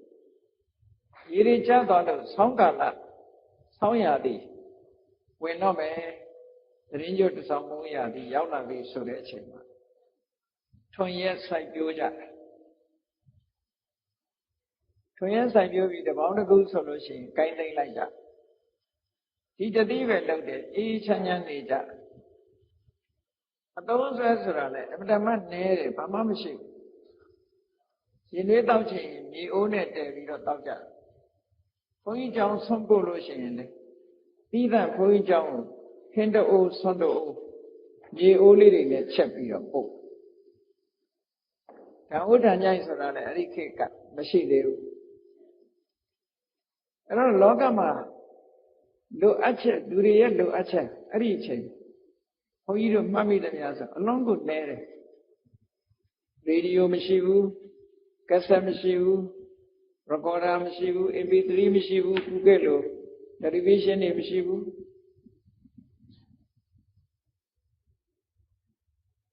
ဓာတ်ဘူးတွေမရှိဘူးအဲ့တော့လူတွေမှာကုန်ကြစရိတ်ဆိုတာဘာမှမရှိအဝတ်တောင်မှတခါတရံကိုယ့်အိမ်မှာချက်ခုတ်ချက်ကန်းလုံငယ်လေးတွေတနိုင်တစ်ပိုင်မိသားစုဥပ္ပဟာလေးတွေရှိတယ်ရှုရုဆန်းဆန်းဆိုတာသိပြီးတော့မသိကြရုပ်လေရောက်ဘူးတဲ့လူအလွန်နဲ့အဲ့ဒါလို့အေးချမ်းချမ်းနဲ့နေသွားကြတဲ့လူတွေဟာဒီကနေ့ခေတ်ကြတော့လူအပ်ချက်တွေကအလွန်များလာကိုယ်အိမ်သားလေးကလူကတယ်လီဗီရှင်းရှိရင်ကိုယ်ကလည်းရှိချင်လားကိုယ်အိမ်သားကမော်တော်ဆိုင်ကယ်ရှိရင်လည်းရှိချင်လားအမျိုးစုံအသုံးဆွဲတွေကများလာတဲ့အခါကျတော့ဒီကနေ့လူငယ်တွေလူရွယ်တွေဟာကိုယ်ရရွာမှာမနေကြတော့ပဲနဲ့တနေ့တစ်ချိန်ထွက်ပြီးတော့ရွှေတွင်တူးတဲ့လူကတူးစီးပွားရှာကြတာပေါ့မြို့တက်ပြီးအလုံးလုံးတဲ့လူကလုံးနိုင်ငံခြားသွားတဲ့လူကသွားတယ်နောက်သလားဆိုတော့မလောက်ဘူးဖြည့်လို့စီးလို့မပြည့်နိုင်ကြဘူးဒီအနေထားမျိုးရောက်ဒါဘုန်းကြီးတို့နှိုင်းရှင်ကြည့်ဖို့ပြောပြနော်လူတွေမှာဖြည့်စည်းလို့မဆုံးနိုင်ဖြည့်စည်းလို့မဆုံးနိုင်စဉ်းစားကြည့်ပေါ့ဘ ဘိုးတော်မင်းတရားကြီးဗရပုရမြို့တည်သွားတယ်အလုံးဗရပုရမြို့သားတွေမြို့ခွက်ကိုကြည့်လိုက်မယ်ဆိုရင်မြို့ထောင်စီဒီ၄စုကိုကြည့်လိုက်ဗရပုရမြို့ကြီးကခံမှန်းကြည့်လို့ရအဲ့ဒီမြို့တည်သွားတဲ့မင်းတရားကြီးမှာစီးเสียဆိုလို့ဆယ်နှစ်မြင်းပဲရှိတယ်အခုကလို့မော်ရမြင်းနဲ့ကာကြီးစီးကျင်စိတ်သူ့ရှိမှာမဟုတ်စီးကျင်မှာတယ်လီဗီရှင်းမရှိတော့တယ်လီဗီရှင်းဝယ်ဖို့လည်းစိတ်ကူးရှိမှာမဟုတ်ဆိုလိုတာကလိုအပ်ချက်တွေများလာလေလေလောဘတွေကကြီးလာလေလေလိုအပ်ချက်နည်းလေလေလောဘနည်းလေလေလို့အဲ့တော့လောဘဆိုတာသူ့ကိုဖြည့်ဆည်းလို့မဆုံးနိုင်ဒါကြောင့်မို့လို့နတ္ထိတဏသမာနတိတဏနဲ့အလားတရာတူတဲ့နဒီလို့ဆိုပေမဲ့ပင်လယ်ကြီးပေါ့ပင်လယ်ကြီးဆိုတာဘယ်တော့မှမပြည့်ဘူးကောင်းကင်ကမိုးတွေရွာချမြစ်တွေကနေစီးဝင်ပင်လယ်ကြီးကပြည့်ရှံသွားတယ်လို့မရှိဘူးအဲ့ဒါလိုပဲလောဘဟာလည်းပဲဘယ်တော့မှပြည့်ရှံသွားတယ်လို့မရှိဘူးလိုပြဲလိုနေမှာပဲဖြည့်ဆည်းလို့မကုန်နိုင်ဘူးပေါ့စာပေကျမ်းကမှဆိုထားတဲ့စကားလေးတစ်ခုရှိတယ်အခိခန္တောသမုဒ္ဒောစမဟိသောစာပိပုဂ္ဂလောမိဘုံကြီးတဲ့မိဘုံကြီးကလည်းပဲလောင်စာတွေထဲကျင်တော့ထဲမလောင်နိုင်တော့ပါဘူးလို့ဘယ်တော့မှမရှိဘူးထဲကျင်တော့ထဲလောင်ပြစ်မှတယ်ပါငြိမ့်တော့မှမဟုတ်ဘူးပေးလို့မိကလောင်လို့မဆုံးနိုင်ဘူးလို့ပြောဆိုတယ်သမုဒ္ဒောစပင်လေကြီးကလည်းပဲခြေတွေစီးဝင်ကြတော့ဝင်ပြည့်ပြီနောက်ထပ်မဝင်နဲ့တော့လို့ပြောเสียအကြောင်းမရှိဘူးဝင်ကြတော့ဝင်ဟောင်းရဲဟောင်းနေတာပဲပင်လေကြီးကပြည့်တယ်လို့မရှိဘူးအဲ့ဒါနဲ့အလားတူပဲတဲ့မဟိသောစာပိပုဂ္ဂလောလူချင်းလောဘကြီးမားတဲ့ပုဂ္ဂိုလ်တရားမှလည်းပဲဘလောက်ပဲပစ္စည်းတွေဖြည့်တင်းသူ့မှာလိုအပ်နေတာပဲအမြဲတမ်းလိုချင်နေတာပြည့်တယ်လို့မရှိဘူးလို့ဆိုတော့ဒီစကားကအလွန်မှန်တယ်ဒါကြောင့်မလို့လူတွေဟာလောဘကိုအတော်မတတ်နိုင်သည့်အတွက်ကြောင့်တဖြည်းဖြည်းလိုချင်စရာတွေကလည်းများလာတယ်လိုချင်စရာတွေများလာတယ်လို့လိုချင်တာတွေလိုချင်စိတ်တွေကများလာအဲ့လိုများလာသည့်အတွက်ကြောင့်လိုချင်မှုကိုကြောင်းပြုပြီးတော့ဖြစ်လာတာတဲ့အဲ့တော့လောဘတွေကြီးလာတဲ့အခါမှာလောဘဆိုတာတစ်ခုနဲ့တစ်ခုကူးဆက်သွားအခုကြည့်ပါဠိကတုတ်မှာမြတ်စွာဘုရားဟောတဲ့အတ္တမရာဂဆိုတာလည်းလောဘရဲ့အစွဲတစ်ခုပဲဝိသမလောဘဒါလည်းလောဘပဲမိစ္ဆာဓမ္မဒါလည်းလောဘပဲလောဘဘလောက်ကြီးတယ်ဆိုအတော်မတတ်ဒါကြောင့်မို့လို့လူတွေမှာဒီဆိုကတ်ဆိုးတွေဆိုတာဒီအခြေခံအကြောင်းတရားတွေကြောင့်ဖြစ်ရတာလို့မြတ်စွာဘုရားကဒီလိုဟောတာအင်မတန်မှသဘာဝကျထပ်ပြီးတော့သောရကတက်เสียမရှိလားမြတ်စွာဘုရားဟောတဲ့တရားရိသန်နေပေါ်ကျိုးကြောင်းစီလျော်မှုတွေရှိတယ်လို့ဒီလိုပြောတယ်ဘယ်ပညာရှိကမှမြတ်စွာဘုရားစကားကိုအတွန့်တက်လို့မရဘူးတကယ်အရင်ကြမြတ်စွာဘုရားဟောထားတယ်နော်ဒါကြောင့်မလို့အချိန်ကာလအားလျော်စွာလောကလူသားတွေရှိနေတယ်ဗျကံကောင်းတဲ့အခါမှာตายရတဲ့အခက်ကလေးနဲ့ကြုံလိုက်ကံမကောင်းတဲ့အချိန်မှာခစ်ဆိုးနဲ့ကြုံလိုက်ဘဝတန်တရားခရီးကိုဖြတ်တန်းပြီးတော့သွားနေကြဒီတိုင်းပဲလို့ဒီလိုပဲမှတ်အဲ့ဒီခါတရံကြတော့ကြည့်စစ်ဘေးစစ်တမ်းနေနဲ့ကြုံတယ်တထန္တရကတခါတရံကြတော့ယောဂါတွေဖြစ်ပွားတယ်ရောဂန္တရကတခါတရံကြတော့မိုးလေဝသမမှန်မကန်လို့ အစာရည်စာခေါင်းပါတဲ့ဒုဗိခန္တရကတ်ဒီကတ်ကြီးသုံးပါးဟာလူလောကလွှမ်းမိုးနှိမ့်ဆက်နေတာဒီဟာကဆိုင်ရာအကြောင်းတွေကြောင့်ဒေသအားလျော်စွာနိုင်ငံတိုင်းလူမျိုးတိုင်းမှာဒီလိုဖြစ်ကြမြန်မာနိုင်ငံကိုအုပ်စိုးသွားတဲ့ဗြိတိရှနိုင်ငံတို့ဆိုတာဆင်းရဲနွမ်းပါးတာမဖြစ်ခဲ့ဘူးလို့မအောင်မေ့လေဒုတိယကမ္ဘာစစ်တုန်းကလူတယောက်ဟာမနဲ့ဆိုရင်အောင်မုံလေးတစ်ချက်နဲ့ကော်ဖီလေးတစ်ဖက်ပဲတောက်ခွင့်ရှိတဲ့အနေအထားမျိုးလုပ်ခဲ့ကြ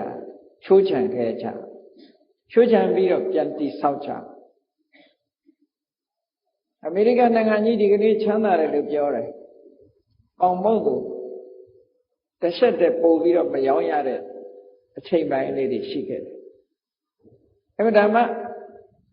ဝဝလင်းနဲ့မစားနိုင်တဲ့အနေအထားမျိုးတွေကကြုံခဲ့ကြအဲ့တော့ဘယ်နိုင်ငံပဲဖြစ်ဖြစ်ဒီလို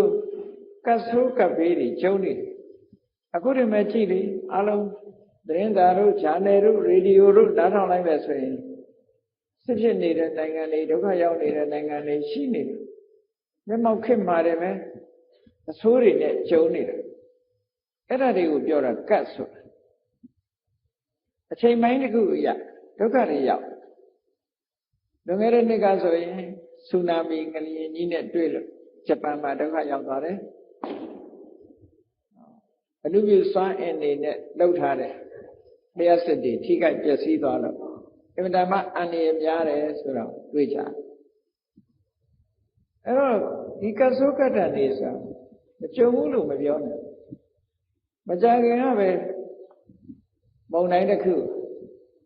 rock ဆိုတဲ့မုန်တိုင်းတစ်ခုဂျပန်ပြည်ကိုဝင်နေတယ်ဆိုတာကြားလိုက်ကြမြန်မာပြည်မှာလည်းလွန်ခဲ့တဲ့2009ခုနှစ်ကလား10ခုနှစ်ကနာဂစ်ဆိုတဲ့မုန်တိုင်းတစ်ခုဘုန်းကြီးတို့တော့အဲ့ဒီမုန်တိုင်းတိုက်နေတဲ့အချိန်မှာအင်္ဂလန်ရောက်နေတယ်မခံစားရရဘူးသို့တော့မြန်မာပြည်ကလူတွေပို့ပြီးတော့သတင်းတွေကညင်းနေရဘာဖြစ်လို့တော့ဆိုမုန်တိုင်းဝင်နေပြီဆိုတာလေအင်တာနက်ကကြည့်နေရဘယ်လောက်ထိပျက်စီးသွားပြီအေယာဝတီတိုင်းဘယ်ကိုဖြတ်သွားတယ်ဆိုတာလေညင်းနေချာနောက်ဆုံးရန်ကုန်ရောက်သွားတယ်ဘယ်ထိအောင်ဖြတ်သွားပြီဆိုတာတွေက24နာရီကြည့်လို့ရတဲ့နေရာတွေကနေဘယ်နာဘာတွေပြတ်သွားတယ်ဆိုတာအကုန်မြင်နေရအချိန်ပိုင်းရလောကလူတွေဟာဒီလိုကတ်ဆိုးကတ်တန်နေဆိုကြုံကြရတဏှာမှာလောဘဒေါသမောဟဆိုတဲ့ဒီတဘာဝတရားကြီးတွေလွှမ်းမိုးနေတဲ့အချိန်ပိုင်းတွေမှာပို့ပြီးတော့ကြုံတွေ့နိုင်တယ်ပေါ့ဒီလောကဒီကတ်ဆိုးတွေပို့ပြီးတော့ကြုံတွေ့နေအဲ့တော့ဘုန်းကြီးတို့တွေဒီလိုကတ်ဆိုးတွေကလွတ်အောင်လို့ဆိုတဲ့အခါဝေသာလိပြည်မှာကြုံခဲ့တဲ့ကတ်ဆိုးကိုတော့မြတ်စွာဘုရားသခင်ကိုရောမြတ်ကသစ္စာဆိုပြီးတော့လွတ်မြောက်စေခဲ့တယ်ပေါ့သစ္စာဆိုခြင်းဖြင့်လွတ်မြောက်စေတယ်ဒါလည်းပဲသစ္စာရဲ့စွမ်းအားဆိုတဲ့ဓမ္မတန်ဖိုးရှိယရဏသုံးပါးရဲ့ဂုဏ်ကျေးဇူးတွေကိုအမှန်ကန်ပြောဆိုပြီးတော့သစ္စာဆိုတဲ့အခါဝေသာလိပြည်ဟာဘေးဆိုးရဆိုးကတ်ဆိုးကြီးကလွတ်မြောက်သွားတယ်ဆိုတာအလုံးသိတယ်ပရိတရားတော်တွေရဲ့စွမ်းတကူဒီပရိတရားတော်တွေဟာဘယ်လောက်ထိအောင်အစွမ်းထက်တယ်လဲဆိုတော့မြတ်စွာဘုရားဟောတဲ့တရားကတော့အစွမ်းထက်ပြီးသားပဲသို့တော့ဒီအစွမ်းထက်မှုဆိုတဲ့နေရာမှာဥပမာမဲ့ဘာနဲ့တူတော့ဆိုအသုံးပြုတဲ့ပုဂ္ဂိုလ်ရဲ့စွမ်းအင်ပေါ်မှာလည်းမူတည်တယ်လို့ဆိုပါစို့ဓာတ်တလဲဟာဘလောက်ထက်ခုတ်တဲ့ပုဂ္ဂိုလ်ကအားမရှိဘူးဆိုရင်ပြတ်ပါပြတ်နော်ဓာတ်တလဲဟာအမတမထက်ပြီမဲ့လို့ခုတ်တဲ့ပုဂ္ဂိုလ်ကအားရှိဖို့လိုသေးတယ်ပေါ့အဲ့ဒါလိုပဲမြတ်စွာဘုရားတရားတော်တွေဟာဘလောက်ပဲစွမ်းအားတွေရှိနေပြီမဲ့လို့ဆောင်ရွက်တဲ့ပုဂ္ဂိုလ်ရဲ့သရာစွမ်းအားသီလစွမ်းအားသုဒ္ဓစာကပညာလို့ဆိုတဲ့တကယ် အကြီးချင်းစွမ်းအားတွေပြီးမှဒီဟာတွေကလည်းစွမ်းနိုင်တယ်လို့ဒီလိုမှတ်ရအခုတည်းမဟုတ်အရာခသိန်းဟာစွမ်းအားတွေစွမ်းအင်တွေဆိုပူပေါင်းမှစွမ်းအားဖြစ်တယ်စွမ်းအင်တွေပူပေါင်းလိုက်တဲ့အခါမှာစွမ်းအားဖြစ်ဆိုရဒါကြောင့်မို့လို့တမ္မာနဲ့တော့မရနိုင်မြတ်စွာဘုရားသခင်ကိုရမြတ်ကသစ္စာဆိုပြီးတော့အဲ့ဒီဖြည့်ရှင်းပေးတာဒါကပြောမယ်ဆိုရင်ယာယီဖြည့်ရှင်းပေးနည်းလို့ဒီလိုပဲပြောယာယီဖြည့်ရှင်းပေးအခိုက်အတန့်ဖြည့်ရှင်းပေးထာဝရဖြည့်ရှင်းပေးဖို့ဆိုတာကြတော့အမတ္တဗုဒ္ဓိကဘေးမှာမြတ်စွာဘုရားကဘာဟောတော့ဆိုအဲ့ဒီအမိနဲ့သားကဲတင်နိုင်တဲ့ဘေးပဲဖြစ်စေအမိနဲ့သားကဲတင်နိုင်တဲ့ဘေးဆိုတာဘာတော့ဆိုရင်မိဘေးကြီးရေဘေးကြီးစစ်ဘေးစစ်တမ်းကြီးလို့တဏှာမှာဘဝမှာမကြာခဏမိမိတို့ကြုံကြရတဲ့ဒီဘေးဒဏ်ကြီးတွေကိုလွတ်မြောက်ချင်ရင်ဘာလုပ်ရမလဲကိုချင်းနာချင်းသိချင်းလို့ဆိုတဲ့အမိနဲ့သားနဲ့အဖတဦးနဲ့တူဘလို့မှအကာအကွယ်မပြုတ်နိုင်မကယ်တင်နိုင်တဲ့အမတ္တဗုဒ္ဓိကဘေးစစ်လို့ဆိုတဲ့ကိုချင်းနာချင်းသိချင်းဆိုတဲ့ဘေးတွေကြော်လွှားဖို့လွန်မြောက်ဖို့အတွက်ဘာလုပ်ရမလဲလို့မြတ်စွာဘုရားကအဲ့ဒီသုတ်တံမှာဟောတာကြတော့မဂ္ဂင်၈ပါးကိုပွားပါတဲ့ထားပြောတယ်နော်သစ္စာမဆုတ်ခိုင်းဘူးမဂ္ဂင်၈ပါးပွားမှာတကယ်ဘေးဆိုးကတ်ဆိုးကြီးတွေလွန်မြောက်ချင်တော့မဂ္ဂင်၈ပါးကိုပွားပြီးတော့ဘေးကင်းရန်ကင်းရဖြစ်တဲ့နိဗ္ဗာန်ချမ်းသာကိုရမှသာဘေးရန်ခတ်သိမ်းကလောကလုံးမှာတန်တရားထဲမှာနေရင်တော့ကြုံရမှာပဲတန်တရားထဲမှာနေကြုံရမှာတန်တရားထဲလည်းနေသေးတယ်ဘေးကလုံးဝလွတ်တယ်ဆိုတာရှိနိုင်မှာမလားမရှိနိုင်ဘူးเนาะနောက်ဆုံးတစ်ခုမဟုတ်တစ်ခုတော့ကြုံရတာဒါကြောင့်မို့လို့တန်တရားမှာကြုံတွေ့ရတဲ့ဘေးဆိုတာတော့ကြုံမှာပဲ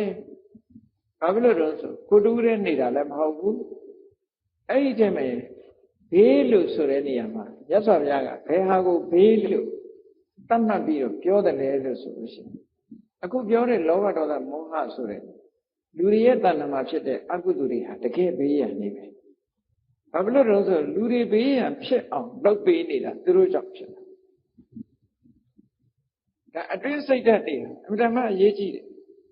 ရှိလေမြတ်စွာဘုရားကသက္ကဝတိသုတ်တံမှာဟောထားတာရှိဘုန်းကြီးတို့ဟောထားတာအဲ့ဒီသက္ကဝတိသုတ်တံကိုချင်းချုပ်ပြီးတော့ယနေ့လူသားများရဲ့လက်ဖန်ကဘာဆိုတယ်ဘာဖြစ်လို့လူတွေဟာတဖြည်းဖြည်းတက်တန်းတွေတိုးလာကြတယ်လဲလို့ဆိုရင်အကျင့်စာရိတ္တပြက်လာတာကြောင့်တိုးလာကိုချင်းတရားတွေပြက်ပြားလာမှုကြောင့်တက်တန်းတွေတိုးလာအဲ့တော့ဒီတက်တန်းတိုးရခြင်းအကြောင်းလားကိုချင်းတရားပေါ်မှာမူတည်တယ်ဆိုတာမတ္တမထင်ရှားဒါကြောင့်မလို့မြတ်စွာဘုရားသခင်ကိုရမြတ်ကလူနဲ့သဘာဝပတ်ဝန်းကျင်နဲ့ဆက်ဆက်ပြီးပြောတဲ့အခါမှာ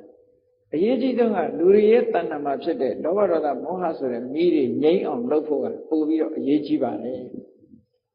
အဲ့ဒါတွေငြိမ်းအောင်မလုပ်နိုင်ဘူးဆိုလို့ရှိရင်တော့အပြင်ဘက်ကအန္တရာယ်ကလွတ်ဖို့ဆိုတာကတော့အာမခံချက်မရှိဘူးလို့ပြောရမှာပဲဒါကြောင့်မို့အရင်ကြပေးတဲ့အခါမှာမြတ်စွာဘုရားကမဂ္ဂင်၈ပါးအကျင့်တရားကိုပဲကျင့်ပါလို့ဒီ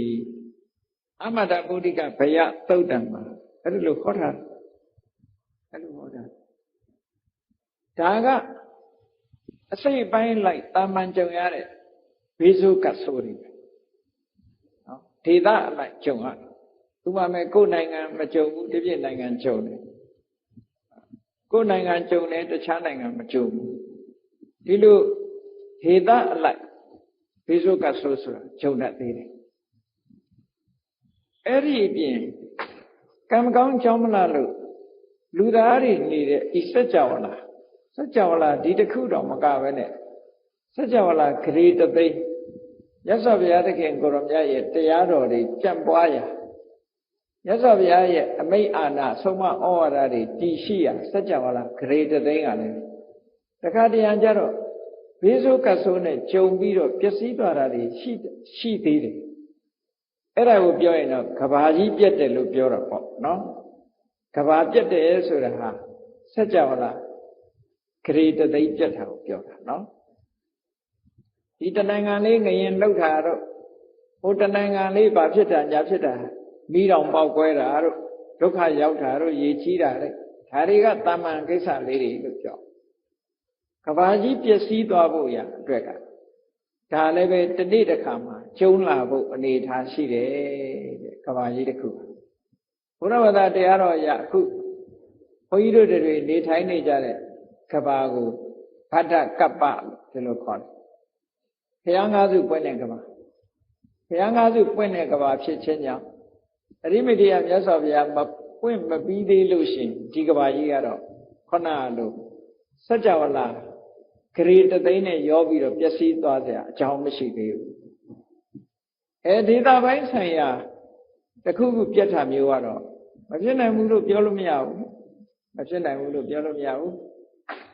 ငရင်လှုပ်တာတို့ရှိနိုင်တယ်မီးလောင်တာတို့ရှိနိုင်တယ်ရေမျောတာတို့ရှိနိုင်တယ်ဒါကတော့တန်တရားထဲမှာသဘာဝပတ်ဝန်းကျင်မှာနေကြတဲ့ပုဂ္ဂိုလ်တွေကမရှောင်မလွဲနိုင်တဲ့အနေအထားလေးတွေပေါ့တန်တရားထဲမှာရှိနေလို့ရှိရင်တော့ဒီလိုအန္တရာယ်တွေကတော့ရှိတယ်အဲ့တော့အဲ့ဒီအန္တရာယ်တွေကလွတ်ဖို့ယာယီဖြေရှင်းတာကတော့ဘာလို့ရမလဲကုသီလကိုအာကိုဖို့သစ္စာတရားဆိုဖို့နော်ယရဏတုတ်တို့မေတ္တာတုတ်တို့ဆိုတာလေးကိုရွတ်ဖို့အဓိကတော့အန္တရာယ်ကင်းဖို့ကမေတ္တာကရုဏာမုဒိတာဥပိ္ပခာလို့ဆိုတဲ့ဗြဟ္မဝိဟာရတရားတွေပွားများအထောက်ကြဖို့ဆိုကဘာပြည့်ရင်တောင်မှပဲဒါပဲအာကိုရဒါပဲအာကိုရအဲ့တော့ကဘာကြီးဖြစ်စည်းပြီဆိုတဲ့အခါမှာကဘာကိုဖြတ်တဲ့အင်အားစုတွေကအပြင်ကလာတာမဟုတ်ဘူးကဘာမှာပဲရှိတယ်ကဘာကြီးပြည့်အောင်လုပ်တဲ့အင်လူလောကကြီးပျက်စီးအောင်လုပ်တဲ့အင်အားစုတွေကလည်းအပြင်မှာမရှိဘူးလူတွေထဲမှာပဲရှိနော်လူတွေရဲ့ယင်နဲ့နှလုံးထဲမှာဖြစ်တဲ့တရားတွေကကဘာကြီးကိုပြောင်းလဲပျက်စီးသွားစေနိုင်တယ်ဒါကြောင့်မို့လို့လူသားတွေကသိလောဘကြီးတဲ့အခါမှာကဘာကြီးမီးတောင်ပြီးတော့ပျက်စီးတယ်တဲ့တချို့ကတော့မီးနဲ့ဒေါသနဲ့ရှင်ပြီးတော့ဒေါသတွေသိကြီးလို့ရှိရင်မီးလောင်ပျက်စီးတယ်လို့ဒီလိုအဆိုလည်းတစ်မျိုးရှိတယ်ဒါဝိသုဒ္ဓိမဲ့ကျမ်းမှာဆိုထားတဲ့အဲ့တော့လောကလူတွေဟာသိလောဘတွေကြီးလာသိလောဘတွေကြီးလာလို့ရှိရင်ကဘာကြီးကမီးလောင်ပျက်စီးနိုင်တယ်။ဘာလို့ဆိုတော့လောဘဆိုတာလည်းပဲပြောတာလောဘကလည်းယင်ထဲမှာပူတဲ့အရာတစ်ခုဒါမှမဟုတ်မြတ်စွာဘုရားကလောဘကိုလည်းမီးလို့ခေါ်ရာဂမီးဆိုတာအဲ့ဒါရာဂမီးကလည်းလောင်တာပဲဒေါသဆိုတာလည်းမီးပဲဒါဖြင့်ဒီမီးနဲ့မီးကဘယ်လိုထူးခြားတော့လို့ကိုယ့်ဘာကိုစဉ်းစားကြည့်လိုက်ဒေါသမီးကကောက်ရိုးမီးလိုပဲဝုန်းတိုင်းဆိုပြီးသွားတာနော်လောဘမီးကပြီးတယ်လို့မရှိဘူးလောင်နေတာအမြဲလောင်လူချင်းမှုဆိုတာယတ္ထမှာရှိပါမရှိဒေါသဆိုတာပြေသွားတာရှိတယ်လေဒေါသဆိုတာဖြစ်ပြီးရင်ဒါကြစိတ်ကကြည်သွားပြန်အေးသွားရာဂဆိုတာကျတော့အဲ့လိုစိတ်ကြည်အေးသွားတာရှိမှမရှိပဲလူချင်းမှုကအမြဲတမ်းရှိအဲ့တော့ရာဂမီးကတမြင်းမြင်းလောင်နေတဲ့မီးသူလည်းမီးပဲဒေါသမီးဆိုတာဝုန်းတိုင်းလောင်ပြီးတော့ပြတ်သွားတာသူကမောဟမီးဆိုတာလည်းပဲတမြင်းမြင်းလောင်ပြီးတော့ဒီငြိမ့်လို့မရနိုင်တော့တဲ့ခက်ခဲတဲ့မီးတမီးလို့အဲ့တော့သာမီးကျမ်းကနေမှာလူတွေရဲ့တဏ္ဍာမှာယင်နွဲမှာဖြစ်တဲ့တရားတွေကိုဆွဲပြုတ်ပြီးတော့လူသားတွေလောဘကြီးပြီဆိုလို့ရှိရင်ကဘာကြီးကိုမီးလောင်ပြီးတော့ပျက်စီးစေတယ်တဲ့လူသားတွေဒေါသကြီးပြီဆိုလို့ရှိရင်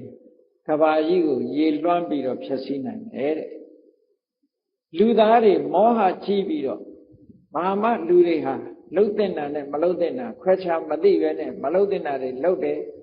မှားမှားယွင်းယွင်းနေမောဟဆိုတွေးဝေးတာကိုယ်ကားတွေဖြစ်လာတယ်ဆိုလို့ရှိရင်တော့လေဖြတ်တဲ့ကဘာကြီးတစ်ခုလုံးကိုလေကအဖြက်လေကြီးကဖြတ်စည်းသွားနိုင်တယ်ဆိုတော့ကဘာဖြတ်တဲ့အင်အားစုတွေဟာဘာတွေတော့ဆိုမီးတဲ့ရေတဲ့လေတဲ့ကဘာဖြတ်တဲ့အင်အားစုကကဘာဖြတ်တဲ့အင်အားစုကဘယ်မှာရှိတယ်ဆိုကဘာမှာပဲရှိတာပဲလေကဘာမှာပဲရှိ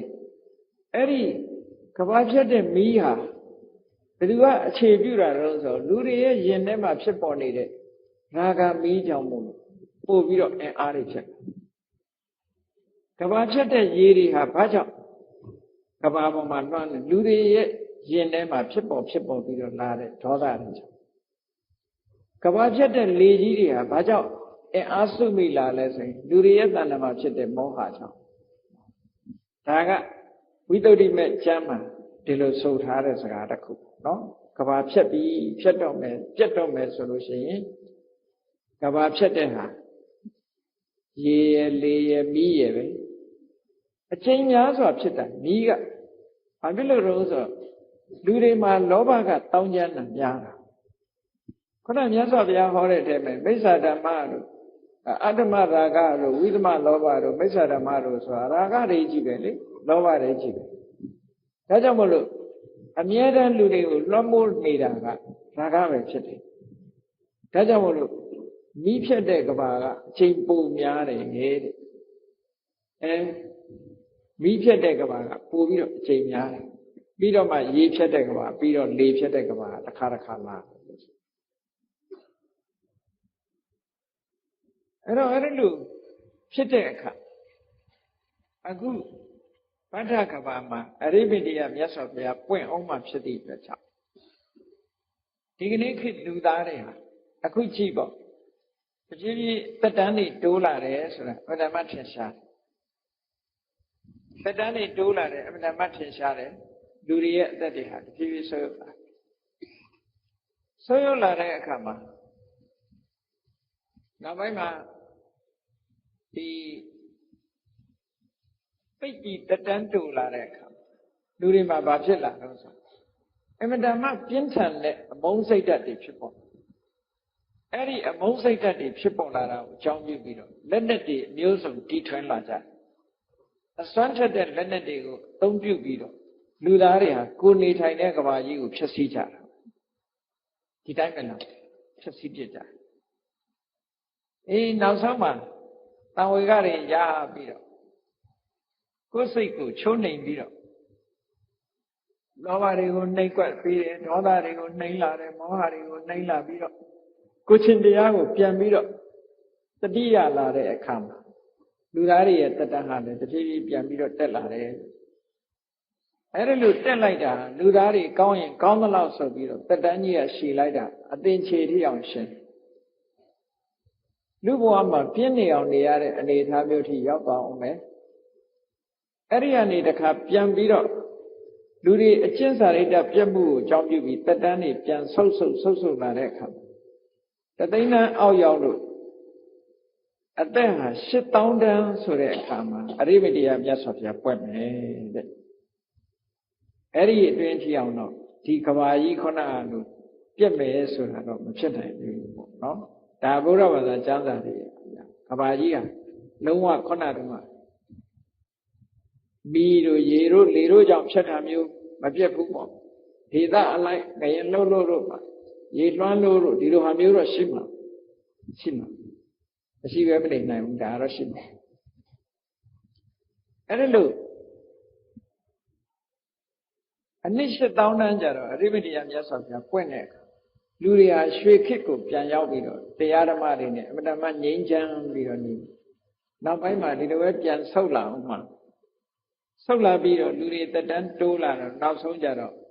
ဒီဗဒ္ဒကဘာကြီးဟာလည်းပျက်စီးမှာဘာလို့လဲဆိုမြတ်စွာဘုရားဟောထားတာလေသဗ္ဗေသင်္ခါရအနိစ္စဘယ်ရာမှထာဝရတည်ရှိတာရှိမှမရှိဘူးတနေ့တစ်ချိန်တော့ပျက်စီးရမှာတေးချတယ်မြေကြီးလက်ခတ်မလွယ်ပျက်စီးမှာပဲအဲ့ဒီတော့အခုလို့မီးတို့ရေတို့လေတို့ကနေပြီးတော့ကဘာကြီးကိုဖျက်ဆီးလို့ကဘာကြီးပြတ်တယ်ဆိုတာဘယ်တိုင်းတာအထိပြတ်သွားတော့ဆိုမြတ်စွာဘုရားသခင်ကိုရောမြတ်ရဲ့တရားတော်တွေပြန့်နှံ့တယ်ဆိုတာလူသားတွေပေါ်မဟုတ်ဘူးစัจ java လာဂရေတသိန်းဆိုတာအများအားဖြင့်တော့နတ်တွေပြမာတွေပေါ့မြတ်စွာဘုရားတရားတော်ကိုလွယ်လွယ်ကူကူနဲ့လာရောက်နားနိုင်တာနတ်တွေပြမာတွေပဲစัจ java လာဂရေတသိန်းမှာရှိတဲ့နတ်တွေပြမာတွေဟာမြတ်စွာဘုရားရဲ့တရားတော်တွေကိုနာယူမှတ်သားပြီးတော့လက်ခံထားကြအဲ့တော့ကဘာပြက်ပြီဆိုရင်တစ်ခါပြက်ရင်စัจ java လာဂရေတသိန်းထီအောင်ပြက်တယ်တဲ့နော် စัจ java လားဂရေတသိန်းပြတ်တယ်အဲ့ဒီလိုဂရေတသိန်းထီအောင်ပြတ်တဲ့အခါမှာမပြတ်ခင်ဘလောက်ကကြိုတင်ပြီးတော့သိရအနှစ်တသိန်းကနေကြိုတင်ပြီးတော့သိတယ်ကဘာပြတ်တော့မယ်ဆိုတာဘယ်သူတွေကသတင်းပေးတယ်လဲလို့ဆိုရင်စာထဲမှာပါတာကိုပြောနော်ဒီအကြောင်းအရာတွေကိုယုံကြည်နိုင်ပွဲရာမရှိဘူးလို့ပြောကောင်းပြောလို့ရမြတ်စွာဘုရားကိုယ်တိုင်ကလည်းဟောထားတာရှိတယ်ကောတတ္ထာတာဘယ်သူယုံမလဲတဲ့ကဘာကြီးတနေ့ကျလူပျက်စီးသွားမယ်ဆိုတာမန်ပုဂ္ဂိုလ်တွေမယုံနိုင်ဘူးတဲ့အညတ္တရဒိဋ္ဌပတိဟိ